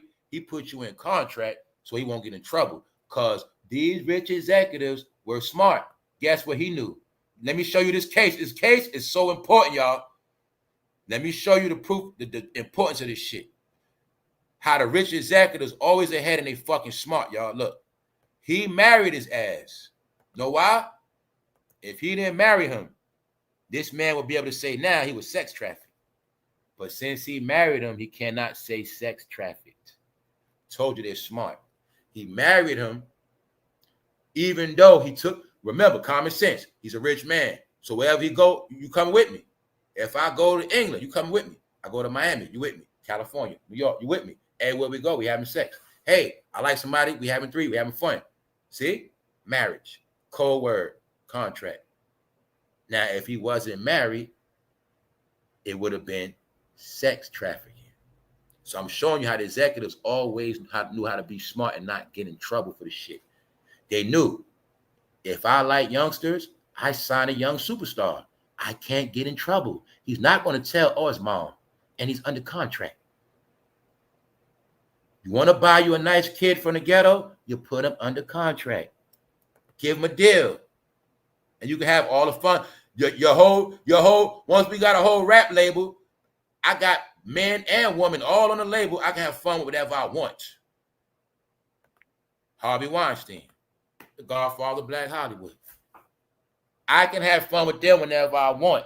That's why he has no black accusers at all. And they only gonna complain when they broke. When they not broke, you ain't gonna hear nothing. So how was he left broke and homeless, y'all, when he was with a man worth $9 billion? So when I tell you the men get treated worse than $2 hoes, you got your proof. Let me give you, I'm gonna keep connecting these dots. It's a man online right now suing Diddy and Cassie on the Art of Dialogue, claiming about what they did to him, but his ass is fucking broke. That's why. They're broke and they can't get no more gigs. Why they can't get no more jobs? Because it's a law on sex trafficking. Any male model caught selling their ass in a hotel, their ass going to jail. That's why they going broke. The sex game in America is outlawed. That's why they going broke. That's why the Punisher wrote a book. But it's a revelation of black men that were selling their ass. They were available. They still are. All right? Now let's look at David Geffen record label and the rappers he has signed throughout the decades. Huh? Jimmy Iovine, David Geffen, best friends. Founders within the gangster rap program. They the check writers, a.k.a. the sugar daddies. Let's go. Asylum Records. How many of y'all remember Asylum Records? Now we dealing with Asylum Records. What does asylum mean? Crazy. You put them in a what? Crazy house. Asylum house. Because rappers are crazy. Weirdos. Who's the last rapper that David Geffen signed to his label? Yellow Beezy. You mean Yellow Beezy, the one in trouble right now? Yes. He only got that deal because he got fondues. Ugly God. You know he can't rap. You don't know nothing about him. Just know he got fondue for that deal. Asylum Records. Bun B. We already exposed Bun B around here. Bun B is a fraud. Bun B ain't street, ain't gangster. Bun B is a you-know-what. That's right. We also feel like Bun B set up Pimp C. That's right, Johnny Come Lately. Go do your homework, hip-hop rap fans. No. Who else on that label? Well, Shorty Low was on that label. OJ the Juice Man on that label. Fox, that's Boosie homeboy. That's the guy on the song, Wipe Me Down. I pull up in the club, all drinks on me. What? That's him right there. No, y'all. They were signed to David Geffen. If he likes you, you get the money. Now let's look who else was signed to Geffen. Genuine. All right, y'all get it clear, right? Y'all already know what's up with Genuine. We don't got to go there. All right, that's it. That's how you get the money, cuz. That's right. Right here, David Geffen, when he was young. 82 years old, worth $8.8 billion. That's the proof that was his toy, meaning that wasn't his real husband. He didn't care about that dude. No, thank you, new mom. No, these were the men that were financially behind the rainbow movement. They've been behind this shit since back then. They are all part of the original liberal hippies and all of that, y'all. These are the successful hippies, successful liberals from their time. Most of these people in power are from this tree. But I already explained how these people were always behind rap music and entertainment because the first rap music played, they was behind it. The first clubs, they were behind it. The managers, that was them and they peoples. The truth is, y'all, it was the gay white men that showed favor to those black men with talent and helped them become stars and helped them get rich. That is what happened. There's no other way around it. But I want you to see that this how far he go. My people that know the industry know this shit. This how far he go back. But they were always rainbow, y'all. Always.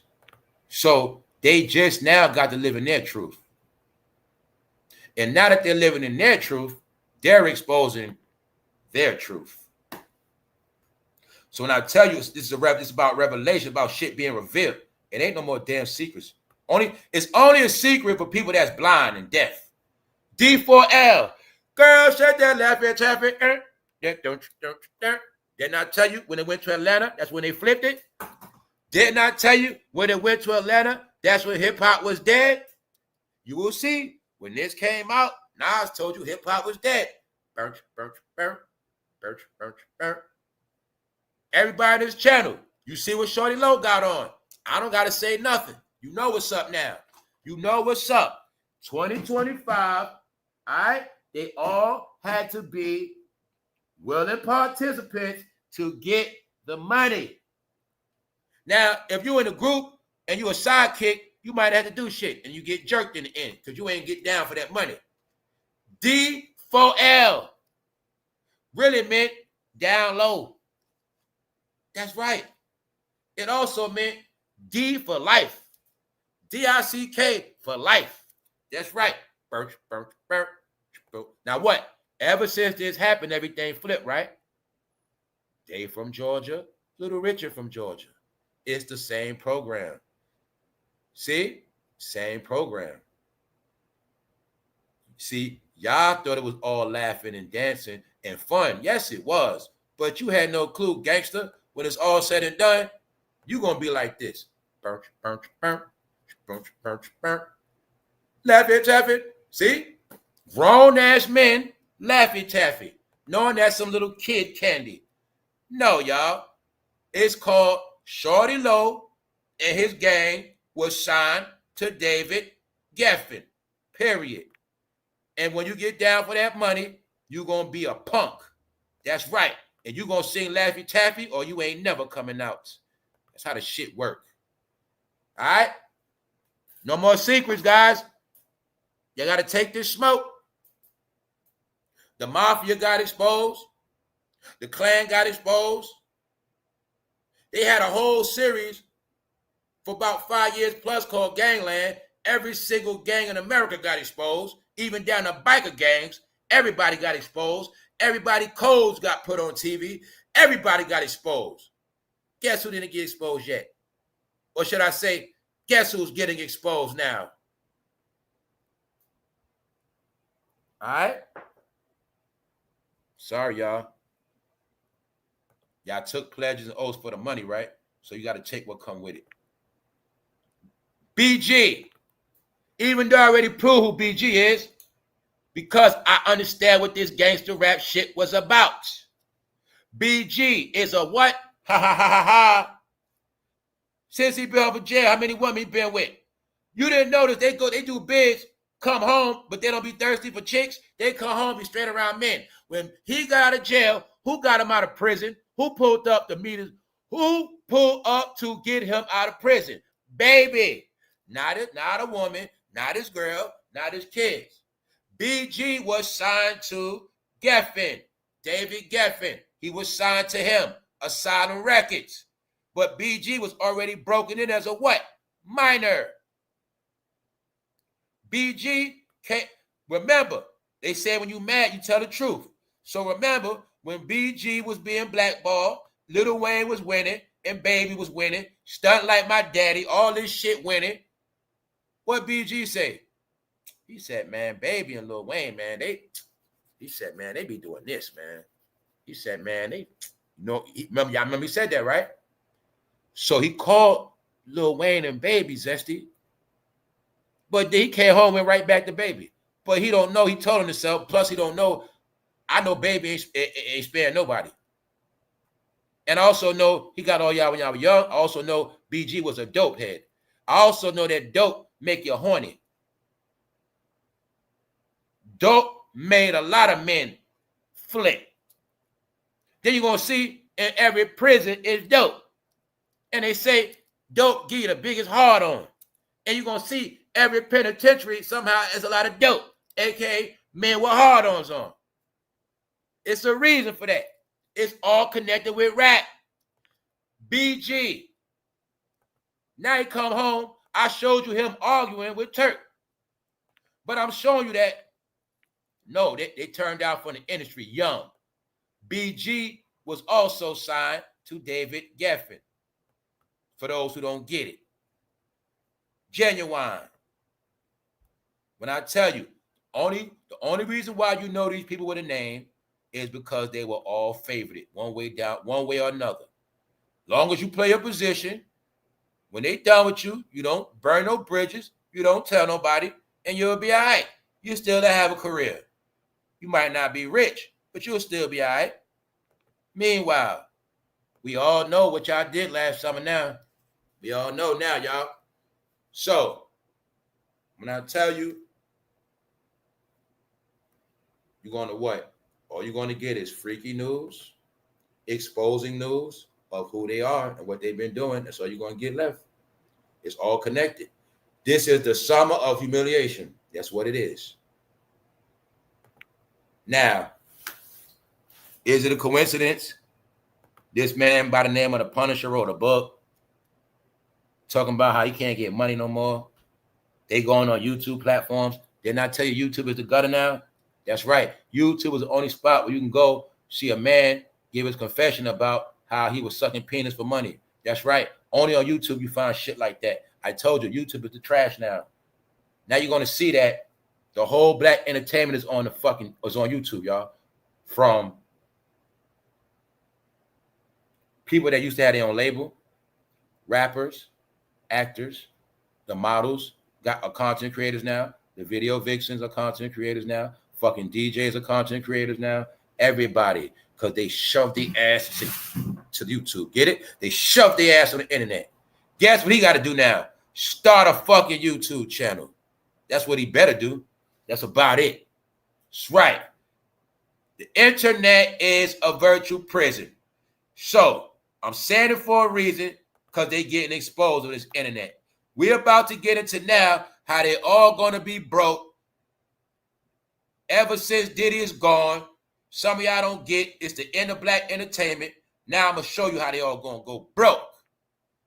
That's right. They being disrespected as we speak. Rick Ross has to open up for Bow Wow. Rick Ross and fatjoe on the same concert with Bow Wow and SOULJA Boy. Did not tell you rappers cannot sell they can't sell shit. They got to come together to sell tickets. Here's the proof. Here's the fucking proof.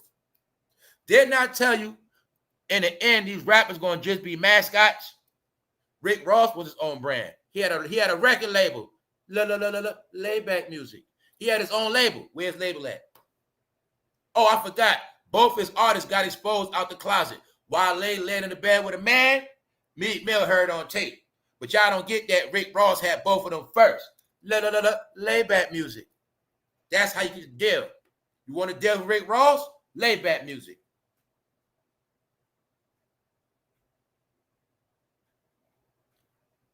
SOULJA Boy, he get a deal out of nowhere. Some little boy out of Atlanta. How he get a deal? No, he was somebody's favorite. How Chief Keef become a star? Because Jimmy Iovine loved his little ass. Because boys from Chicago always been for sale. They knew about all this shit. They knew about this shit. You get the boys from Philly, Chicago, and Los Angeles. It's not easy. You ain't getting them boys from New York like that. Sorry. That was part of the pipeline. And Florida. No, that's upstate, Florida. Yup. They always knew that shit, y'all. You can buy you a nice, you get them from that ghetto, you can buy you a nice one.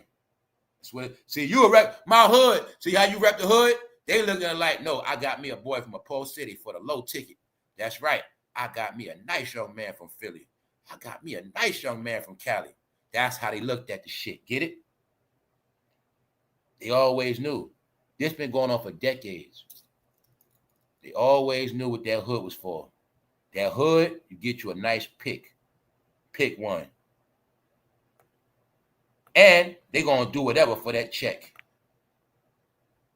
So, y'all forget LeBron from the gutter. We're not talking about him today. I'm showing you the Punisher, right? You see the pattern? This is the Punisher. That's the Punisher's son. I'm showing you this been going on for decades. Of what? Male prostitution, y'all. That's all it is. So women been getting a lot of blame, but you ain't seeing no woman getting exposed with prostitution. You ain't been seeing that shit. It's the men, y'all. So like I said, when the last time you saw money stacks pulled out by rappers, y'all? Holla at me. When the last time you saw that, y'all? When the last time you saw that? Well, people on this channel, you already up to date, my family. Family, I told y'all the last day they all gonna be broke. Told you when the Diddy trial over, they ain't had nothing left. Now they got topics, but they ain't gonna have no fucking money. They don't. They ain't gonna never see no money like that again. Because it's simple. The check writers stopped writing the checks. The checks stopped being written with him. After him, no more big checks. But I can prove it to you many ways. No more big checks on a lot of levels, a lot of ways. You have not seen no actor, no rapper make an announcement about how they got a big record deal, or they got a big check or a re-up. You have not heard that yet. You ain't going to hear it because it's over. It's over, y'all. And I'm saying it for a point. That you only become a superstar. See the Hollywood star?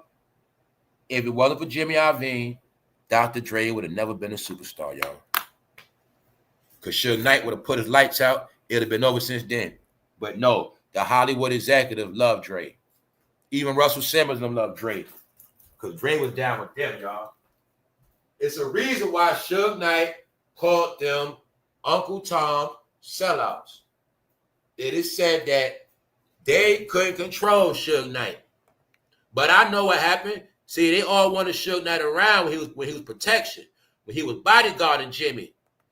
See, Jimmy knew when he was running that Death Row record, he needed Big Sugar up there to keep them gangsters in line.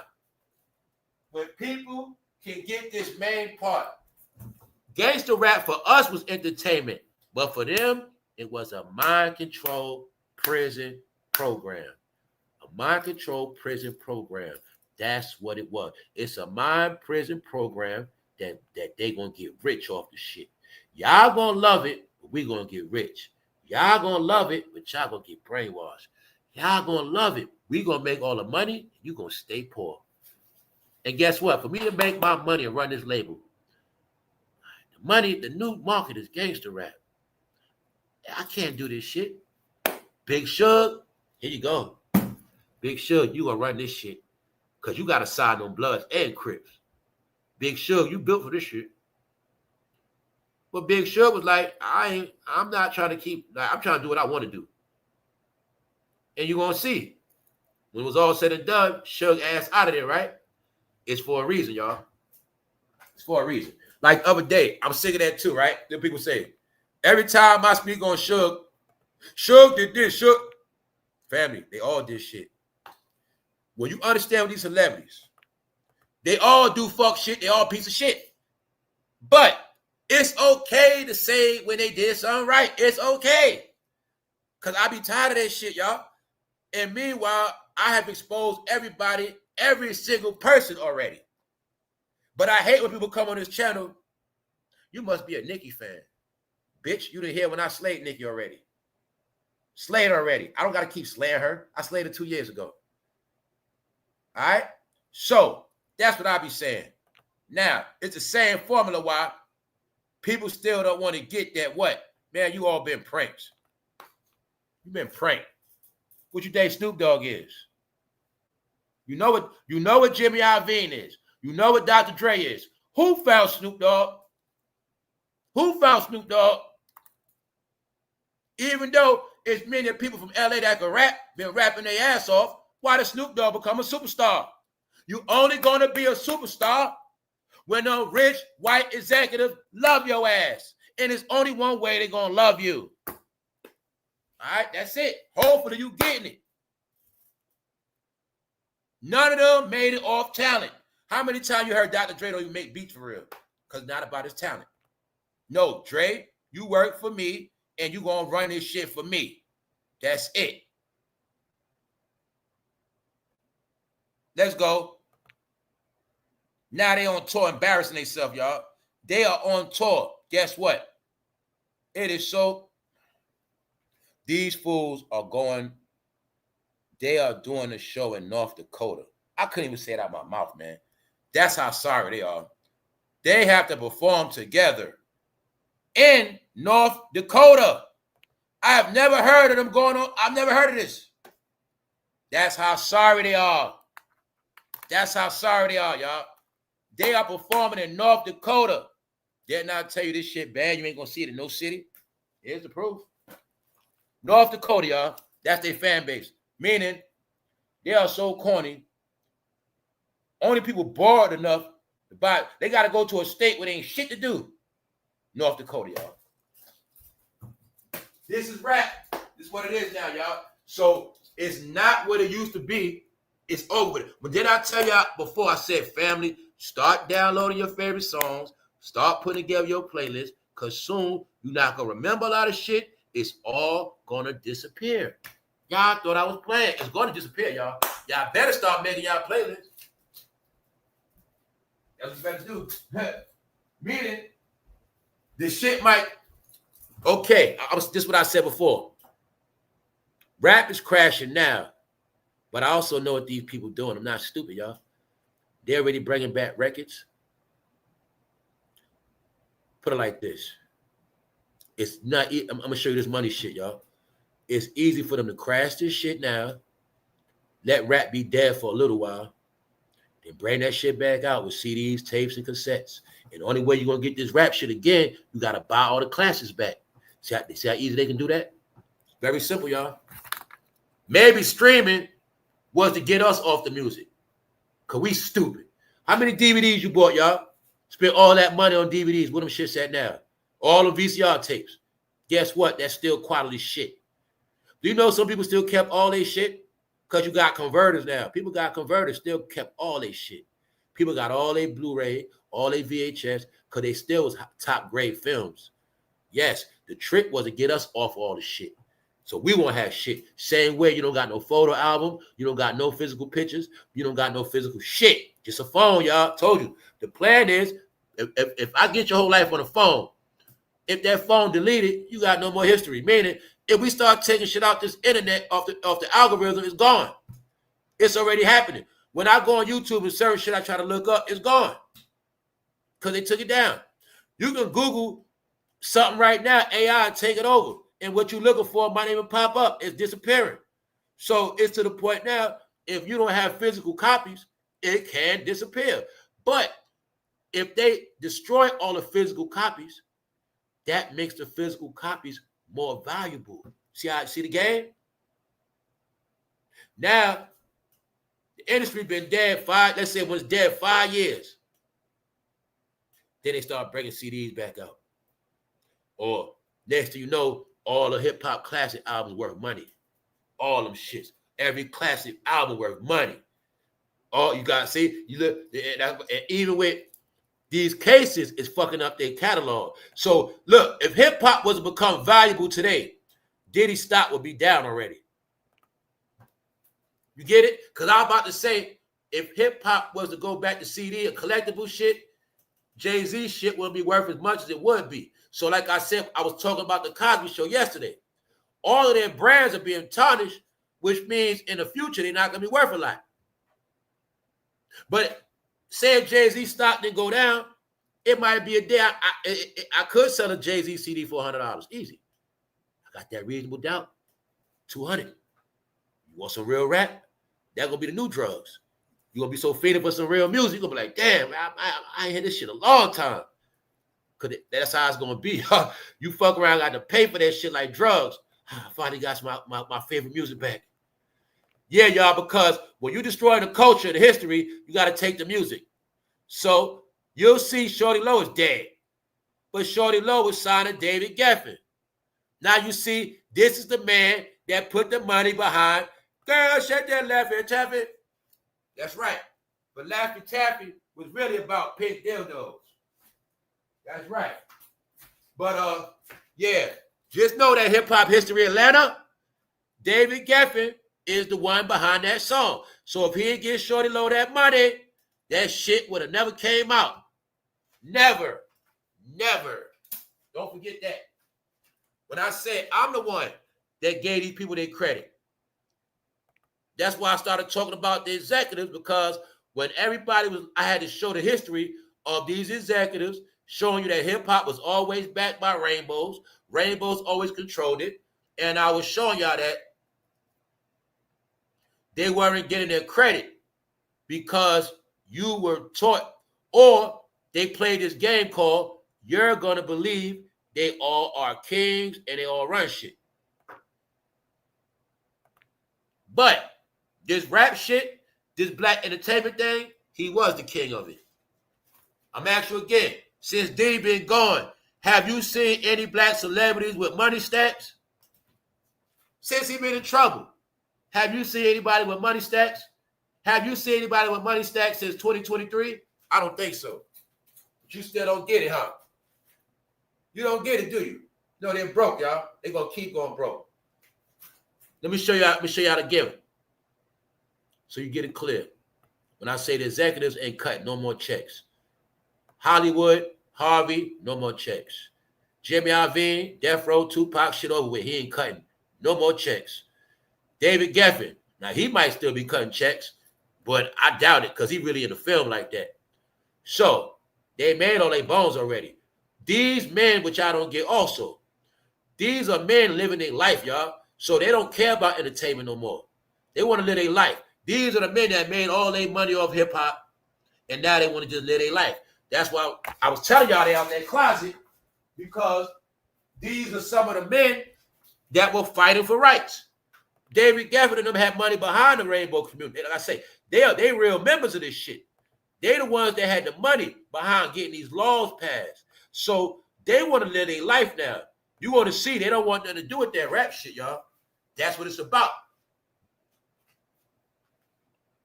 The reality is, when I say stuff like, all we got left is the gram because they're not cutting checks, which means no new music, nobody's going to hit no booth, nobody's going on tour, it's not going to be no videos, no, it's not none of that shit no more. Now it's all about what we watch, who we like, and what you want to tap into.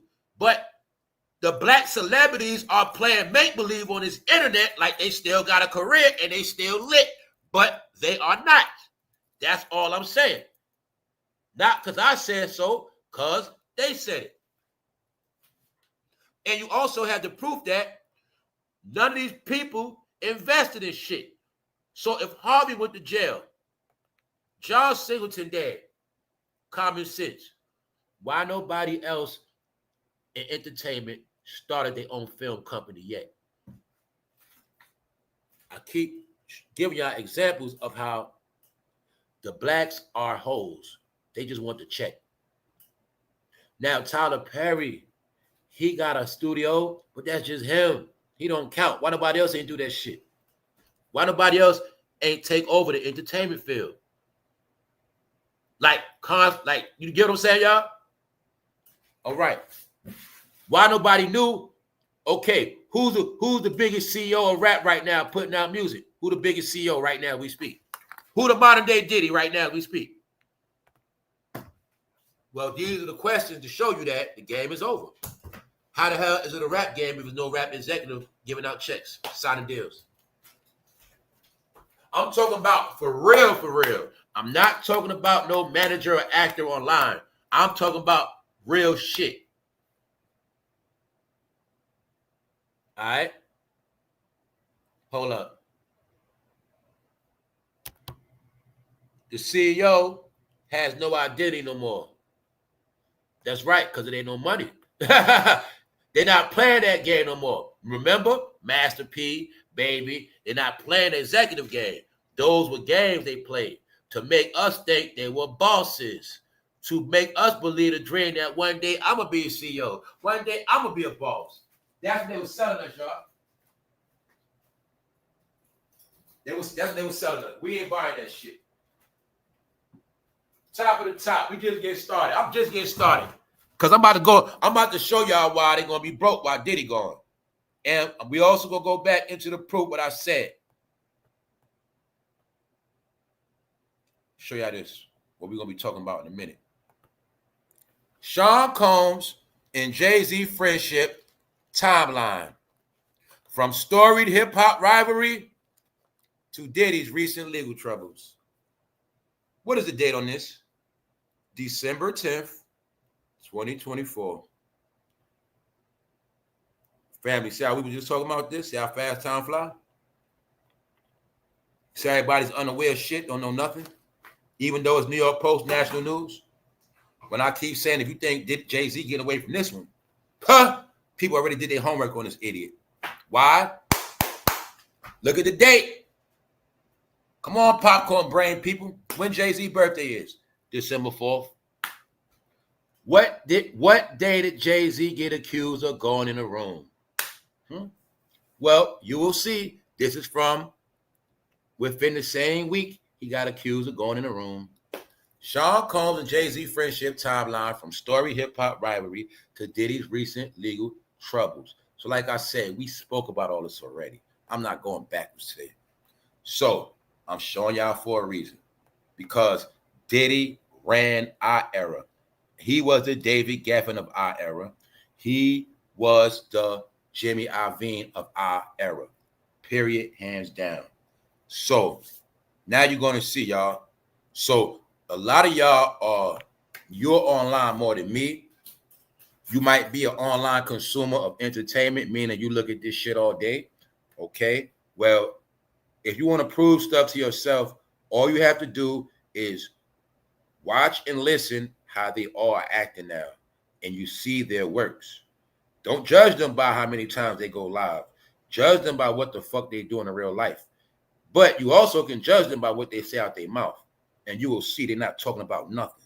Because when I said everybody trying to stay away from Diddy, they think it's just going to fly away. But they didn't get that the crucifixion of Diddy was the crucifixion of all their ass. How the fuck could Fat Joe be with Diddy, Rick Ross be with Diddy, and they think their career is good? No. To prove to y'all rap is trash and doo-doo, they got to put them together on one show. And it's not even a concert. It's a damn festival. I'm going to prove it to you that they will never see that money again. Don't worry. Ray J will be panicking soon. I know Ray J got plugged in with Love and Hip Hop. He got plugged in because Mona Scott Young, Stevie J, Diddy, he going to get plugged in the show anyway. Now you're going to see Ray J jobs slow up. Yeah. Those Raycons wasn't his neither. Sorry. They was not his. He just face on it. Look. Mace. Yeah, I know low-key Diddy was taking care of Mace, right? You know low-key they ain't had no real beef, right? Went through that. The hip-hop game went to Atlanta, but y'all forgot Mace was already in Atlanta. Then I showed you Jadakiss with Diddy in Atlanta. They never broke up. You look at that album, it's going to say, No Way Out. Who on the cover? Diddy, Mace, Jadakiss, The Lock, Styles P, No Way Out. Meaning they always been down. They just separated after Biggie died. That's right. Didn't Mace say he was going to speak on the Diddy shit when he get a chance? Didn't he say he going to do something? Did he do anything? No. Yo, y'all think I should go? Told you, man. They love to smear their meat in fans' faces. I call it playing in your face.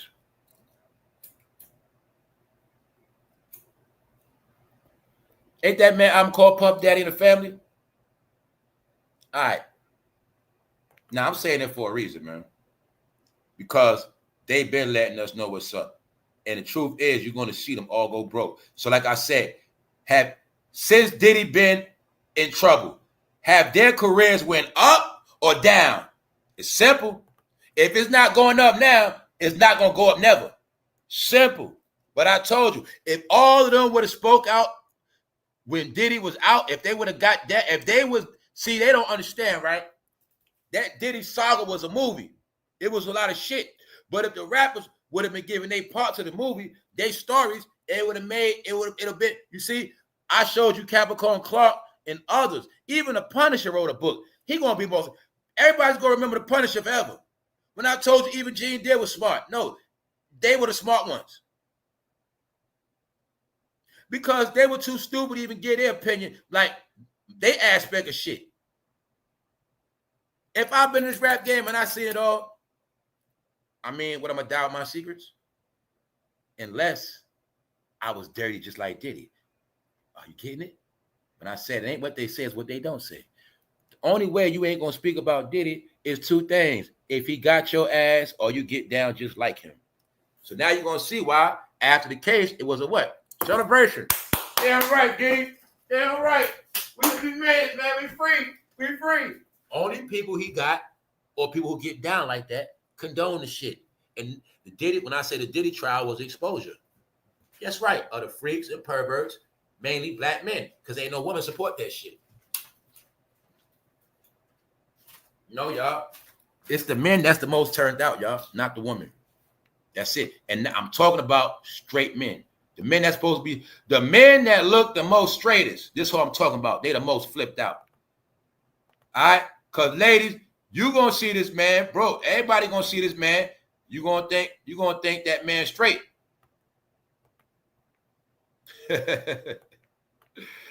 You might think he's straight. No, that's the new man now, y'all. We've been talking about this new man. This was the new man into. All right, that was the new man into. So if the plan was for them to flip them and their job was to flip your ass. So can you see it playing out? When rap first started, it wasn't like that. But the more Diddy came out, everybody else came out. All right. So the new generation. And the secret joke is he's Diddy's son. And I believe it. Because that's just how they work. All right. You don't come out of nowhere and start getting all these fucking views out of nowhere. Hell no. All right, let's go. I don't got it against nobody. I'm just showing you. This is what the fuck they do for that money. That's what the trial was about. What they do for money. Because that man allegedly runs the goddamn blackmail program. What you gonna do for that money? I ain't no more playing around. If Diddy like your ass, you gonna get in line. Because you forgot he's an executive. Same thing he went through, they gonna go through. But y'all keep getting twisted. You just keep thinking it's Usher and Justin Bieber. No. Hell no. So I'm saying that to show you this. Let's go. They're not getting no more money, y'all. Let's look at their concerts. Look at this damn fly, y'all. North Dakota. This is rap. This is hip-hop rap. Let's keep it real. Y'all know all of them was big. Now look at their ass. This is called they got reduced to ashes. A joke. That shit like a Wawa flyer. No, y'all, they're a joke. Bow Wow, SOULJA Boy, Fat Joe, Rick Ross. It takes for all of them to throw one show. That's why. They got to put them all together for one show. And it's being said, Rick Ross got to open up for Bow Wow. Told you they finished, y'all. I also told y'all before, remember when those elections? Remember I told you only certain people going to get money? So you remember, SOULJA Boy and Rick Ross performed for somebody, right? Election. You see, they still get money, right? So when I told you, only certain ones going to get money.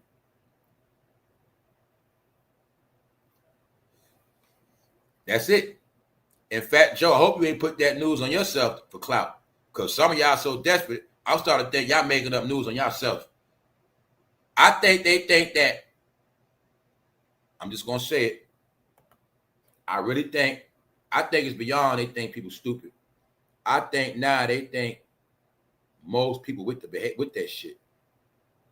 I think they from doing, like I said, from Instagram, okay, these men on Instagram have taken 1,000 pictures with men liking it, leaving comments. I think they really feel like most of these men are either GAY down low or they're into RAPE, because these men are able to see that after they get charged, they still get support. So it's like, damn, if I was a loser and I got a perverted story, you mean they'll support me more? That's what you're seeing, y'all. That's what you're seeing. But I'm showing you nobody else respect that shit. I showed y'all the other day. Fat Joe came in. Guess he was singing? Disgrace. I'm from New York. New York. I said, damn, man. Next thing you know, and they start walking out. People leaving. They start walking out on Fat Joe. He was hurt too. He was hurt after that shit. He was hurt. Nah, everybody know this shit over, y'all. Nobody want to hear their ass, y'all. Swear to God. They were leaving, y'all. This him walking in. When he walking in, that shit packed. That fool starts singing off of New York, using New York for clout. And I tell you, without the Bronx, without New York, Fat Joe has nothing. He used Bronx for a gimmick, New York for a gimmick. Now they're embarrassing New York because you can't have it both ways. All right? Then I tell you, anybody around Diddy ain't going to make it. I'm just showing you through Fat Joe. He's in San Diego with this one. He's getting walked out on. The only person standing up dancing to Fat Joe, guess who it was? I'm not going to say nothing. If I said, guess who the only race was dancing to Fat Joe, I ain't going to say nothing. Everybody else leaving, like I said. Now let me read this shit. Let me show you this real shit for people who don't get it. This also when I learned that Diddy run Jay-Z ass. This when I learned that Diddy always controlled his ass. And this is my opinion when Diddy made Jay-Z his goddamn what? Boyfriend. Because Jay-Z was a rapper and Diddy was an executive. Let me make it clear for you. Jay-Z was the rapper and Diddy was the executive. Executive. I'm going to say it again. He was the executive. Jay-Z was a rapper with no power. He hung around the executives. I kept telling you, when they put him in Def Jam, he was already around all the executives. You see him with Jimmy Iovine before he was running Def Jam, right around that time. No, they were favored by all the executives. See that Harvey Weinstein, Hanky Panky. That's how they got the money. Us, we got the dreams. So, I'm also showing you the 2 check writers are gone. That's why they're going to starve. It ain't just because of Diddy, it's because of Jay-Z too. fatjoe them under old contracts. That man ain't working on new deals. You saw his new deals with that female from Africa. No new American deals for Jay-Z. He knows American music ain't going to sell no more. He already knows what's up.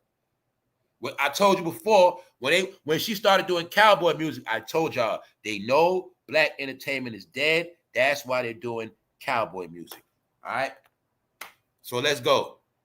So for those who don't get it, whoever don't get it through their fucking head, when I went this before, this was after everybody kept thinking still that Jay-Z had more power than Diddy. And I had to go back into this to prove to y'all that Diddy always controlled him. It goes back to 97. But they were cool before that. But let's go into 97. The pair collaborated on each other's 1997 albums, allowing the death of their mutual friend, Notorious Big. Christopher. His middle name was George. I didn't know that. Diddy featured on Jay-Z the track Do You Like It? Do You Want It? For his No Way Out album. While Combs appeared on In My Lifetime album. So as you see right here, Jay-Z appeared on the track Do You Like It? On No Way Out. When I told you, No Way Out is what? Diddy's biggest album. Jay-Z on that first album. But you're not getting. When Pac died in 96, he said Jay-Z died too. He already knew about Jay-Z and Diddy. He already knew about Jay-Z and Diddy.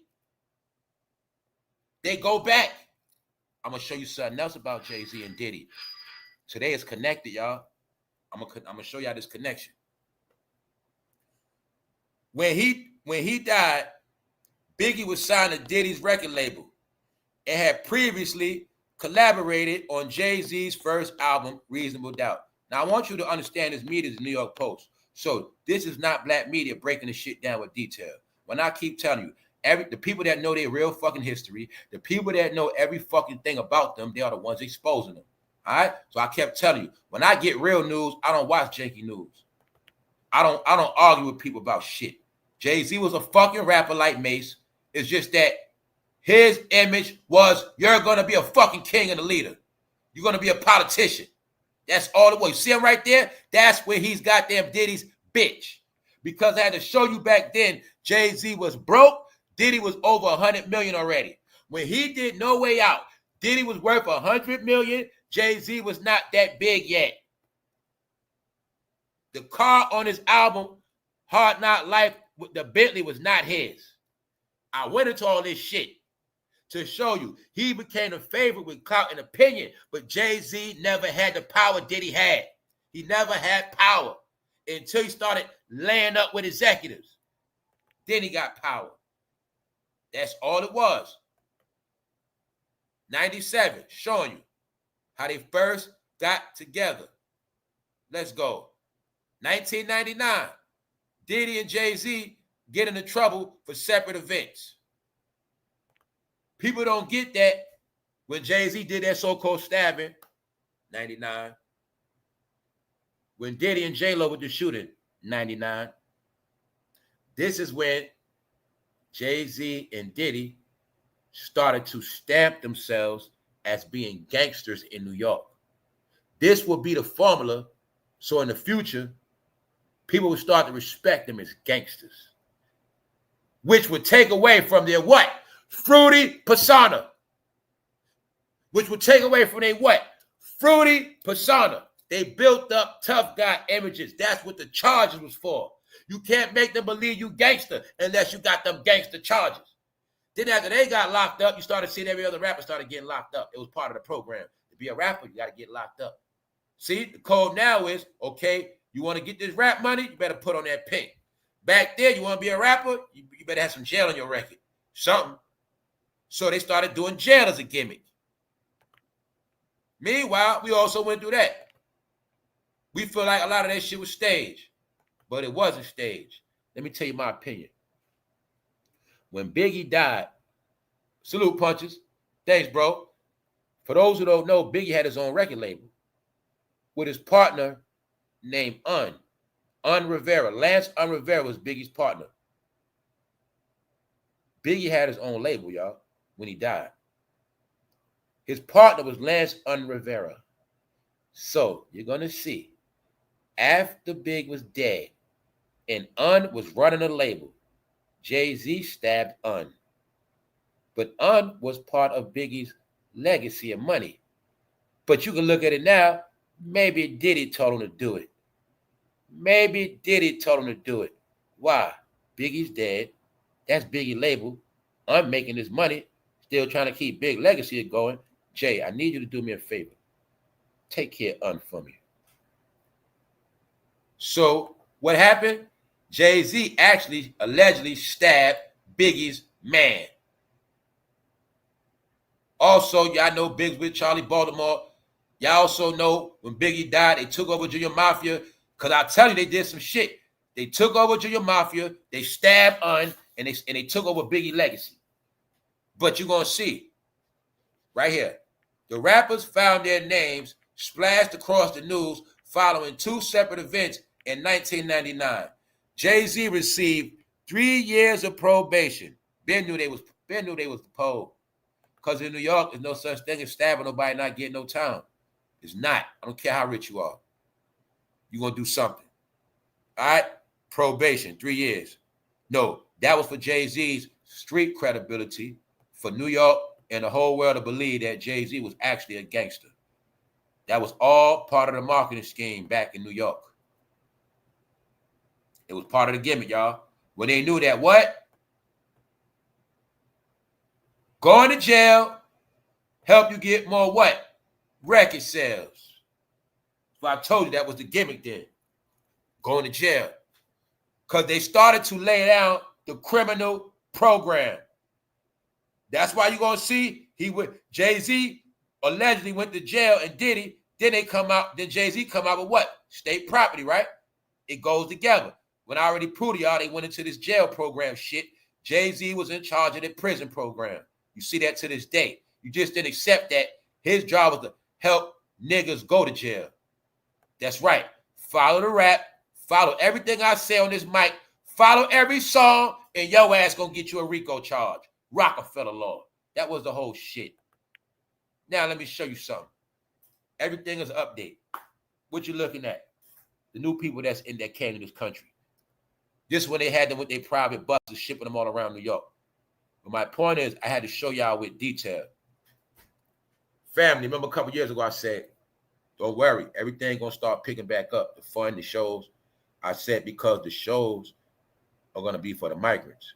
I said everything in America that we don't do no more, you don't do, you used to do, they're gonna do it now. When I said it's gonna be a new economy, I get to prove it through the fatjoe shit. Because I told y'all these concerts, not just concerts. fatjoe and SOULJA, this is at SeaWorld, y'all. SeaWorld, Disney World, this is at SeaWorld. When I said stuff like the new people, they the ones going to be going to Disney World. They the ones going to be going to Great Adventure, Six Flags. They are going to do everything American families used to do because this is a new world for them.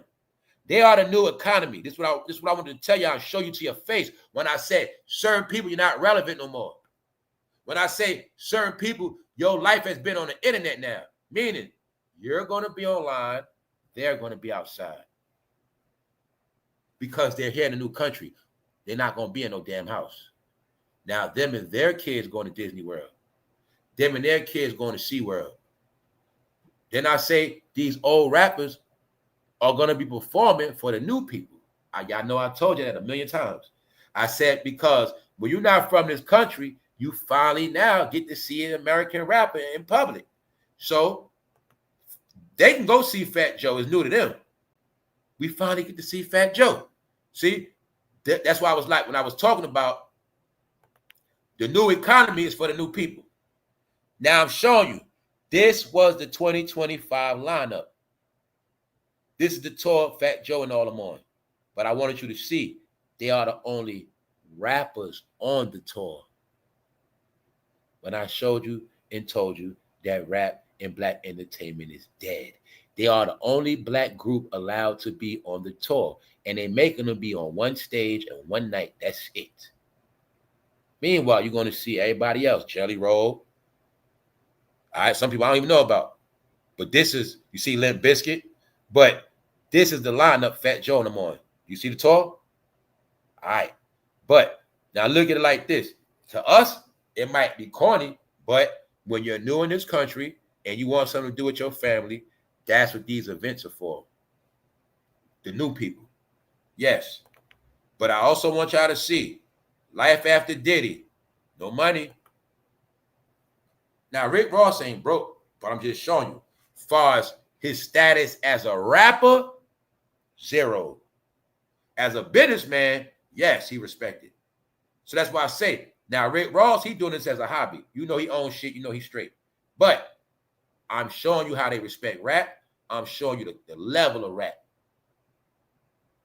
Look, we don't really want that rap shit, but all y'all got to be on one stage. That's it. We're not doing those separate stages and separate. We're not doing that. We're going to give the people one rap show, but look at the goddamn show. On the East Coast, I'm just going to leave it alone, y'all. Fat Joe, Rick Ross, Busta Rhymes, Bow Wow.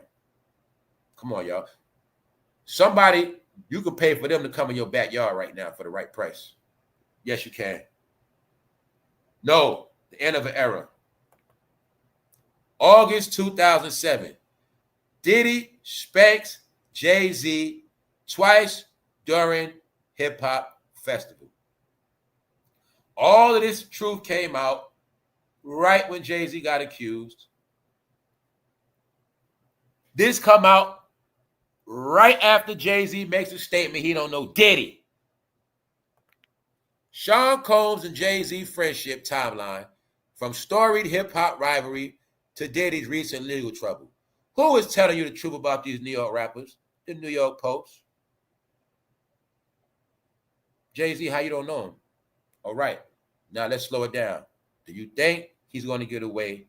Do you think Diddy's going to let him walk away? All right. I know you're smart enough to at least know that part. Because I got it through my head clear when I saw him smack him on the ass. That's when I knew Jay-Z didn't run shit. I also knew, because I did homework, 2007, he was not married to Beyonce yet, which I already proved from 97. Beyonce was not around then. He was not with Beyonce till 2003 to show you that Diddy always ran his ass, but in my opinion, Diddy made him be his boyfriend because he was the biggest rapper under control. Diddy was the puppet master. Jay-Z was on a string. He was signing Russell Simmons, but Diddy is Russell Simmons' nephew. So you're not getting that. Jay-Z was always under control. He did not become free until Diddy took his hands off him and Russell took his hands off him. Then they let Jay-Z be free. That also showed you how Russell Simmons turned Jay-Z into him. Jay-Z put on a shirt like Russell. He put on a Yankee hat. Those are Jay-Z puppet masters. Those are the two real men that ran New York music. East Coast, West Coast beef. Who had the power? Diddy, Russell. It never changed. It never changed. Just know that part. Know why it never changed? What year did Jay-Z become a superstar? Well, just know that Russell was in this game from the early 80s, favored in the 80s. Power, status, meaning relationships. You ain't never going to be over him. Diddy was in this shit since Heavy D. relationships, connections. Jay-Z, you came out later, like 10 years, 15 years later. Your clout wasn't at that level. And Jay-Z, guess what? He was never picked by a executive. Diddy was chosen by executives. Russell was chosen by executives. It's a difference. He was just a rapper. Jay-Z, you see how Diddy got Justin Bieber? You see the truck? You see him with Bieber in front of the truck. You're going to see that's the same exact shit he did to Jay-Z. See them in front of the truck, the van? Same shit. Run their ass. All right? So, here's the proof. So like I said, when I saw that, I knew the truth, y'all. I don't know how y'all got it.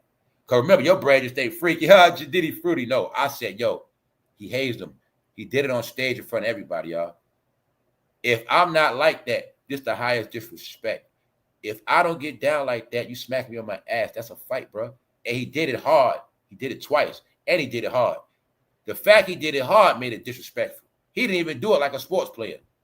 Bam! Hard. In front of everybody. Twice. And Jay-Z said nothing. So that's how I knew for a fact.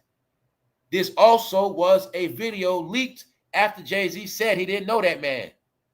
I've been keeping y'all up to date with everything. The Diddy leaks, all of that. This leaked out when he said he didn't know him. So I kept telling y'all the jig is up, y'all. The jig is up.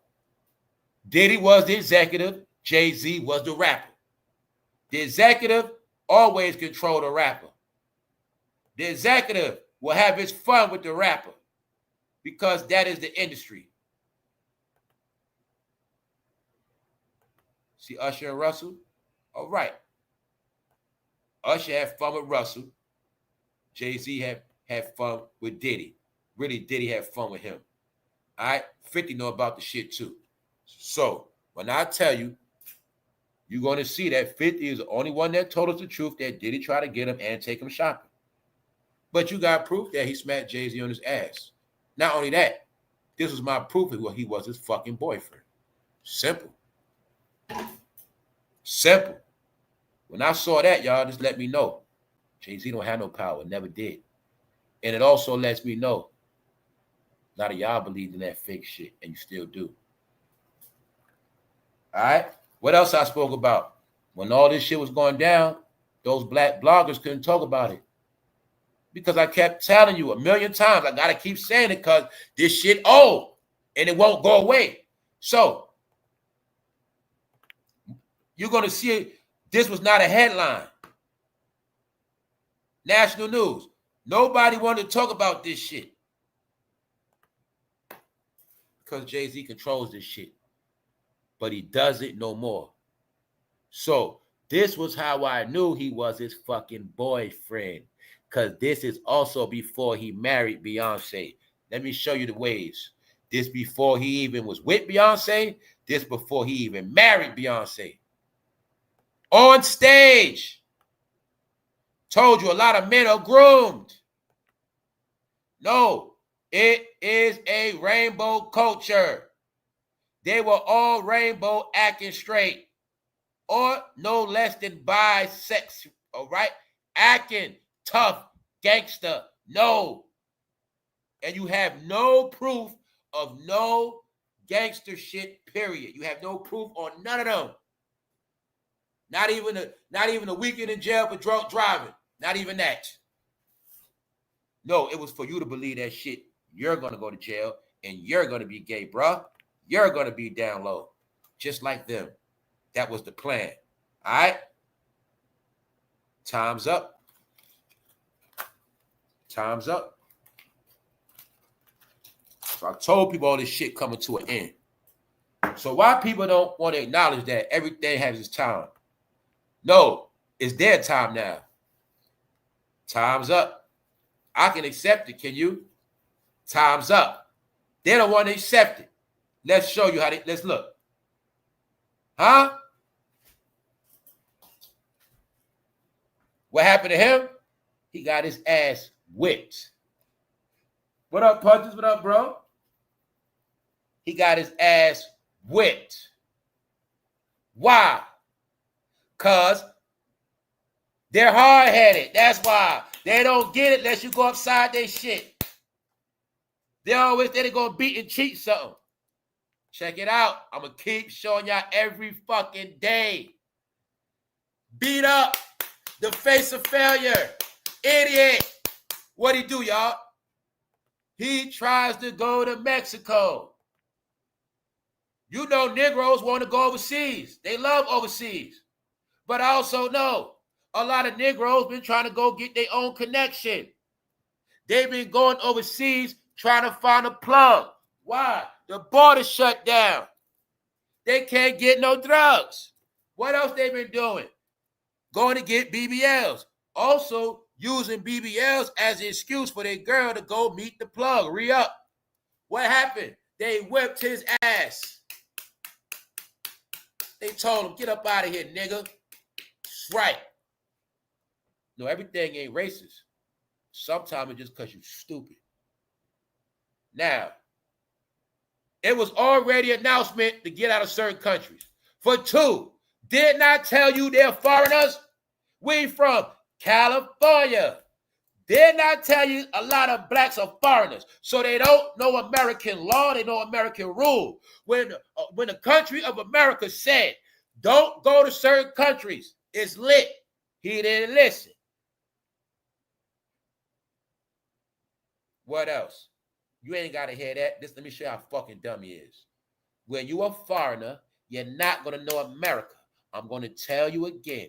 If your ass never been to D.C., you a fucking foreigner. If you're from California and you never been to the East Coast, guess what? You might be a foreigner. If you're from this country and you only saw the White House on TV, you might be a fucking foreigner, and you could have been born your whole life. Are you really American? The new standard, I'm going to tell y'all all, you're not a real American until you go to D.C. and see that shit with your own eyes. Until you do that, it's just a fantasy in your head. Because the whole world know if they getting their ass shipped back to their country, if they getting their ass shipped to Alcatraz, if they told you they unleashed every prison from that country here and they get sent back home, you don't think that people getting sent back home from here that's mad? Of course they are. And they going to blame it on who? The president.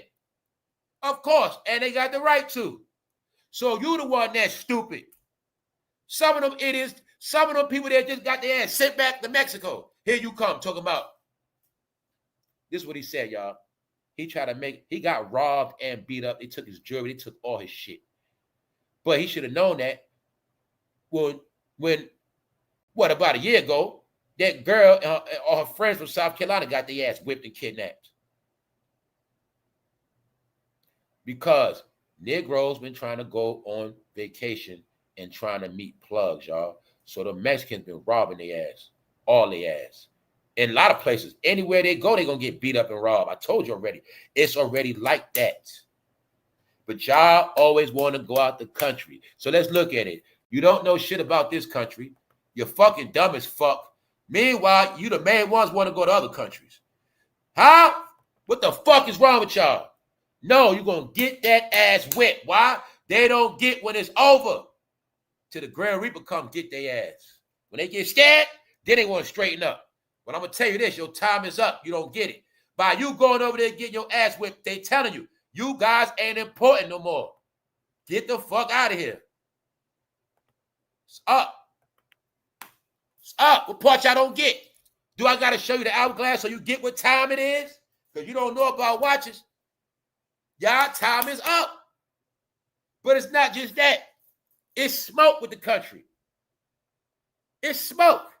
Meaning, real Americans have stood up. Then you got people that's willing to be new Americans. They happy to be here. And I told you, the ones not happy, you the ones getting written out. Anybody that just think they're going to pull a cheat code, then I tell you, there's no cheat code. You ain't escaping this shit. He thought he was going to go to California, find him a plug, get him some drugs, come back to America, get rich. The nigga was home watching Blow, New Jack City, and Scarface. That's their life. No, he got his ass whipped. Bro, I can tell from your eyes, your lips, you get fucking high. No, The Mexicans dragged your ass and took all your shit. Get back to him. Now, it was a rumor that Rick Ross was kissing a man. 50 Cent attempts to clown Rick Ross for kissing a man. But the internet tried to correct him and said, nah, that's not a man. Rick Ross not kissing no man. That's a woman. So let's look at it. This is the so-called woman Rick Ross is kissing. But you know what I said?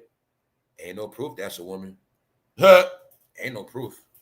Because I know those rich, those Hollywood people, them people of a certain level, some of them get that surgery and spend money, and some of them you're not going to know unless you know.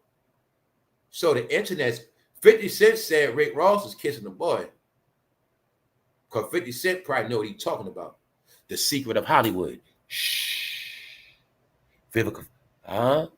So look, Rick Ross was supposed to be kissing this person. 50 trolls and people like, that ain't no man, that's so-and-so. But like I said, everybody on this internet is an ass because they believe what they see by pictures. No, we in the world now, you need fucking proof. Then I tell you, if I don't see between legs, I don't know nothing. If I do not see a slit, I don't know what I'm looking at. So I'm not going to assume nothing. That's y'all. You keep assuming, bro. Bro, did you know you got grown to like everything you see? That's right. That's her right there. But I see a real woman. The tall woman who he was kissing. It could be a tall woman, but somehow it looked like I could put my whole hand between her breasts. Somehow she tall as hell. I also know they have professionals. But she could be a woman. But I'm going to show you how a lot of y'all reality is the internet. You see a picture, you think that you have no proof what the fuck that is. Meaning it could be a woman, it might not be. So I know how they work. If 50 Cent Rick Ross kissed him, he really trying to give clues. That ain't no woman. That's a allegedly. All right? Or she just could be a basketball player. Who knows? All right? But I looked at the pictures and I just know they play the game. And I just look at her next to a real woman. And I know I was taught like this. Within doubt, do it out. That's with anything. And once I got to question the shit, I don't know. So I don't know. I'm not going to try. I'm not bi-curious. I'm not trying to find shit out. Some of y'all still have sex with no condoms. Still trying to figure out if you're going to get a disease and not have a baby. That's y'all. But this, hey, she could be a woman. But I don't know, y'all. I wouldn't say she was. So the internet, see? The internet corrects 50. That's not a man. That's a woman. But the internet has no truth because they're the stupid internet. You have no proof, internet. All right? Unless she took a picture with them legs open, you don't know shit. All right? So all I see is tightness. And not only that, I look at her chest. I look at her chest. So, like I say, I know how women breasts sit. I'm going to leave that shit alone. Hey, whatever she is, that's her business. But 50 was trying to expose Rick Ross. Now let me show you this real quick. This was live yesterday. Remember when I told you everybody black go live? All of this shit was live yesterday. I saw Lovely T was going live. This shit was live and another live. It was a live right next to her shit. Yes, y'all, all these fake pages, man. I'm just giving you an update. Now I'm going to give you this last update. Yesterday was a historical day. Yesterday was the day of the Detroit riots. I just wanted you to see this because it's almost 60 years ago. 60 years ago. It is 58 years ago. So remember I was talking about the other day, the 100-year gap, how they had 100 years to run shit and they didn't do shit. This was 60-something years ago. So you're going to see throughout the 100 years, shit like this kept happening. Neighborhoods getting fucked up, shit getting burnt down. Mind you, this wasn't the South. You're going to see some. The South was over with. It was no more Klan shit in the South, no more getting hung from trees. But somehow all these riots kept happening. So I'm also showing you 60 years later, people are still protesting, still having racial conversations, and still nothing changed 60 years later. Whose fault is that? But one thing you did have was 60 years of entertainment. All right, 60 years of entertainment. David Geffen, Jimmy Iovine and them been running this shit. They 82 years old, which means in the 60s, they was in their 20s. No, maybe y'all spent all y'all years trying to be like them. Maybe that's what it was. Maybe y'all just spent all this time trying to be something you're not. Now, y'all all are down with something else now. We're going to just leave it at that. So I'm going to show y'all, it's not, the world didn't change, it's people. People also didn't change. That's why the Truman Show is out. This came on after I finished the live. The Truman Show, for those who don't know, this is the last time I say it, this is one of the movies that really confirm about the fake world we all live in. That's what it's about. How you're in a fake world, but you don't know it, but everybody's in on it. I'll give you a hint. Because Hollywood works like this. He's really playing a role of a black man in society. Yes.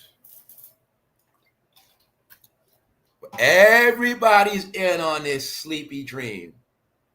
And everybody knows the truth is set for you. And everybody's playing make-believe, the Truman Show. So for those who don't get the slogans, watch the movie, The Truman Show. You believe Jay-Z was really a goddamn boss. The Truman Show.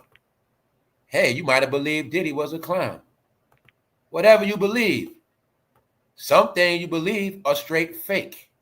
You believe you were still a favorite, but that was a lie ever since 2021. You haven't got, well, I'm not even going to say nothing. Just know they got everything a lot of people don't got already, and they got some stuff some people will never have. They also got the biggest welfare stimulus package in American history. Also know that they in fresh apartments, fresh cribs, shit like that already. And also know that they were able to stack their money because they were chilling for free. Yes. This was their summer to come outside. This is their fall summer. Yep. So, who you think gonna see Fat Joe? It ain't us. But here's your proof, y'all. No more money after Diddy. It also shows you that they didn't get a lot of money to do this show, y'all. They didn't get a lot of money. Hell no. Hell no. Because they also had to split that shit. Life after Diddy, you're witnessing it now. When the executives are going, when there's no more checks to be cut, you're going to watch it play out now. It's all proven. The same shit he did, they just do it with black cards. They give you their black card. All right? So I'm showing you this behavior that starts from a certain time and era. It was passed down through our generation called rituals. All right? It was passed down as ritual. Same thing they did to him, they did to Genuine. See? Y'all just won't connect the generations because of the style. This is see Little Richard, the perm? This would be considered Little Richard now. This is what Little Richard would, this is how they would do it now. It's the same shit. You sing R&B, you're going to look like, or you know what? Only some of them can hold on to their manhood. That's the ones that want to. Meanwhile, all of them are willing participants. David Geffen files for divorce. He's leaving his boy toy broke with nothing. He can't even afford an apartment.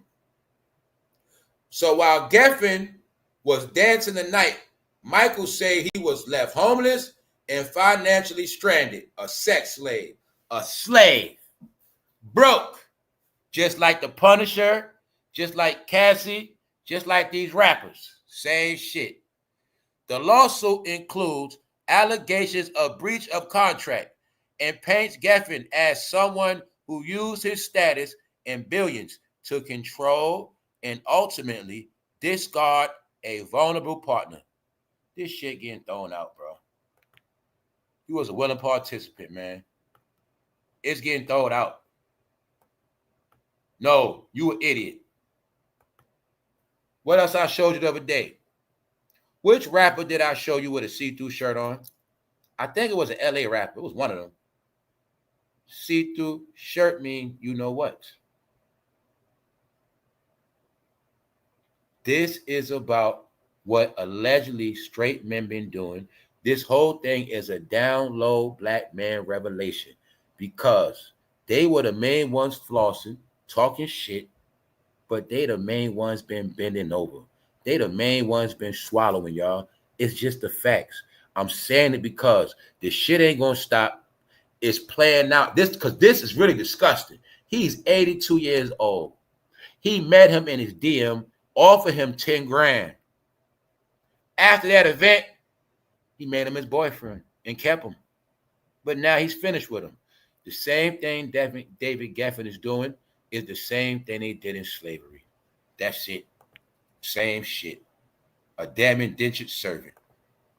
Because master has sex with the same shit. All right. Meanwhile, this me and y'all all available. Pick one. All of y'all are available for the right price. Except for me, Punches, and a few others. No men on this channel is available, but most men are. That's what that means, y'all. So it's not hard to figure out. A man that's not educated, has no work experience, can't get nothing in his name, no credit score. He a felon. He can't get a car in his name or house, crib, nothing. He might be suspect doing this shit. I told you that's going to be the last day for every man. I'm talking about every man that believes in the street. The plan was for y'all to believe in the street so much when you get grown, you won't be able to take care of yourself. And then you will be a male stripper. That's all I'm saying. They was hoping for 30 years, millions and millions of men believe this shit. So most of y'all will be in prison. And you also going to do this when you get out of prison. You're going to do this in prison and out of prison. And hopefully, all of y'all that believe rap and believe Dame Dash, you won't be able to take care of yourself. You won't be able to get shit in your name. You don't work, so you don't got 3 times the rent to get a crib. The truth is, men got to take care of you. And woman, that's the new world we in. Thanks to these executives for teaching these men how to bow down for money. The rappers taught it to you, and now you're the face of what? Doing strange shit for change. No, y'all, that is the Hollywood procedure for black men. That's what it is. It's all in a Diddy trial. And without Diddy, the black executive, they're all gonna go broke. It's very simple. And the other half still has to worry about going to jail or getting slandered. So on that note, y'all, we're going to get out of here. This is all related. Tyler Perry and his lover, it's all together. You're watching a black male revelation. That's all it is. It's nothing spectacular. Shorty Low was signed to David GEFFEN. Get that check. Shorty Low, put on that pink. Go in that room. BG from Cash Money was signed to David GEFFEN. Wu-Tang, Bun B, OJ the Juice Man, signed to David GEFFEN. There's only one way you get that deal from him. Who else? Who the most recent rapper signed to him? Yellow Beezy, the fake gangster rapper. No, he's a boy toy. Who else? Ugly God, boy toy. They meet you. It's in the whole shit. They surf online apps for men, models. It's in the story. I'm giving y'all all the proof today. They've been doing this shit before they called up the model agency. According to the following, the pair first connected on seekingarrangements.com. Luxury dating site where rich men shop for the men they like. If he likes the man, if this man can rap, he's going to give him a record deal. I'll give you a deal. I love you, man. Here you go. You can be a rapper. That's how they do it. He like Yellow Beezy, he can get a record deal. See, at the top of the list, Asylum Records. Why did David Geffen name his label Asylum? Because he was telling us. They're fucking crazy. Hip-hop is a crazy music. It makes you crazy. When you finish with hip-hop, you're going to be in an insane asylum. Right here. With Yellow Beezy. Then Yellow Beezy, he got a charge, right? Jail, right? All right. No. That's how you get the deal, y'all. You let him rub on you, you get a deal. That's it. On that note, we out. And guess what? Negro, you ain't getting no money. You ain't getting shit. He said so. The court said so. He is broke. So you got your proof, y'all. The men are hoes more than the woman. It ain't no damn woman would have been with this man with $8 billion and left with nothing. He has nothing. With a $8 billionaire. Because David Geffen been buying black men ass for decades. Him and Jimmy Iovine been buying their ass for decades. Jimmy Iovine, David, best friends. See, they even dress the same. See them? Black t-shirts, flannel. They are also originally rock and rollers. They are also part of the rock and rollers that fuse that shit into hip hop. That's right.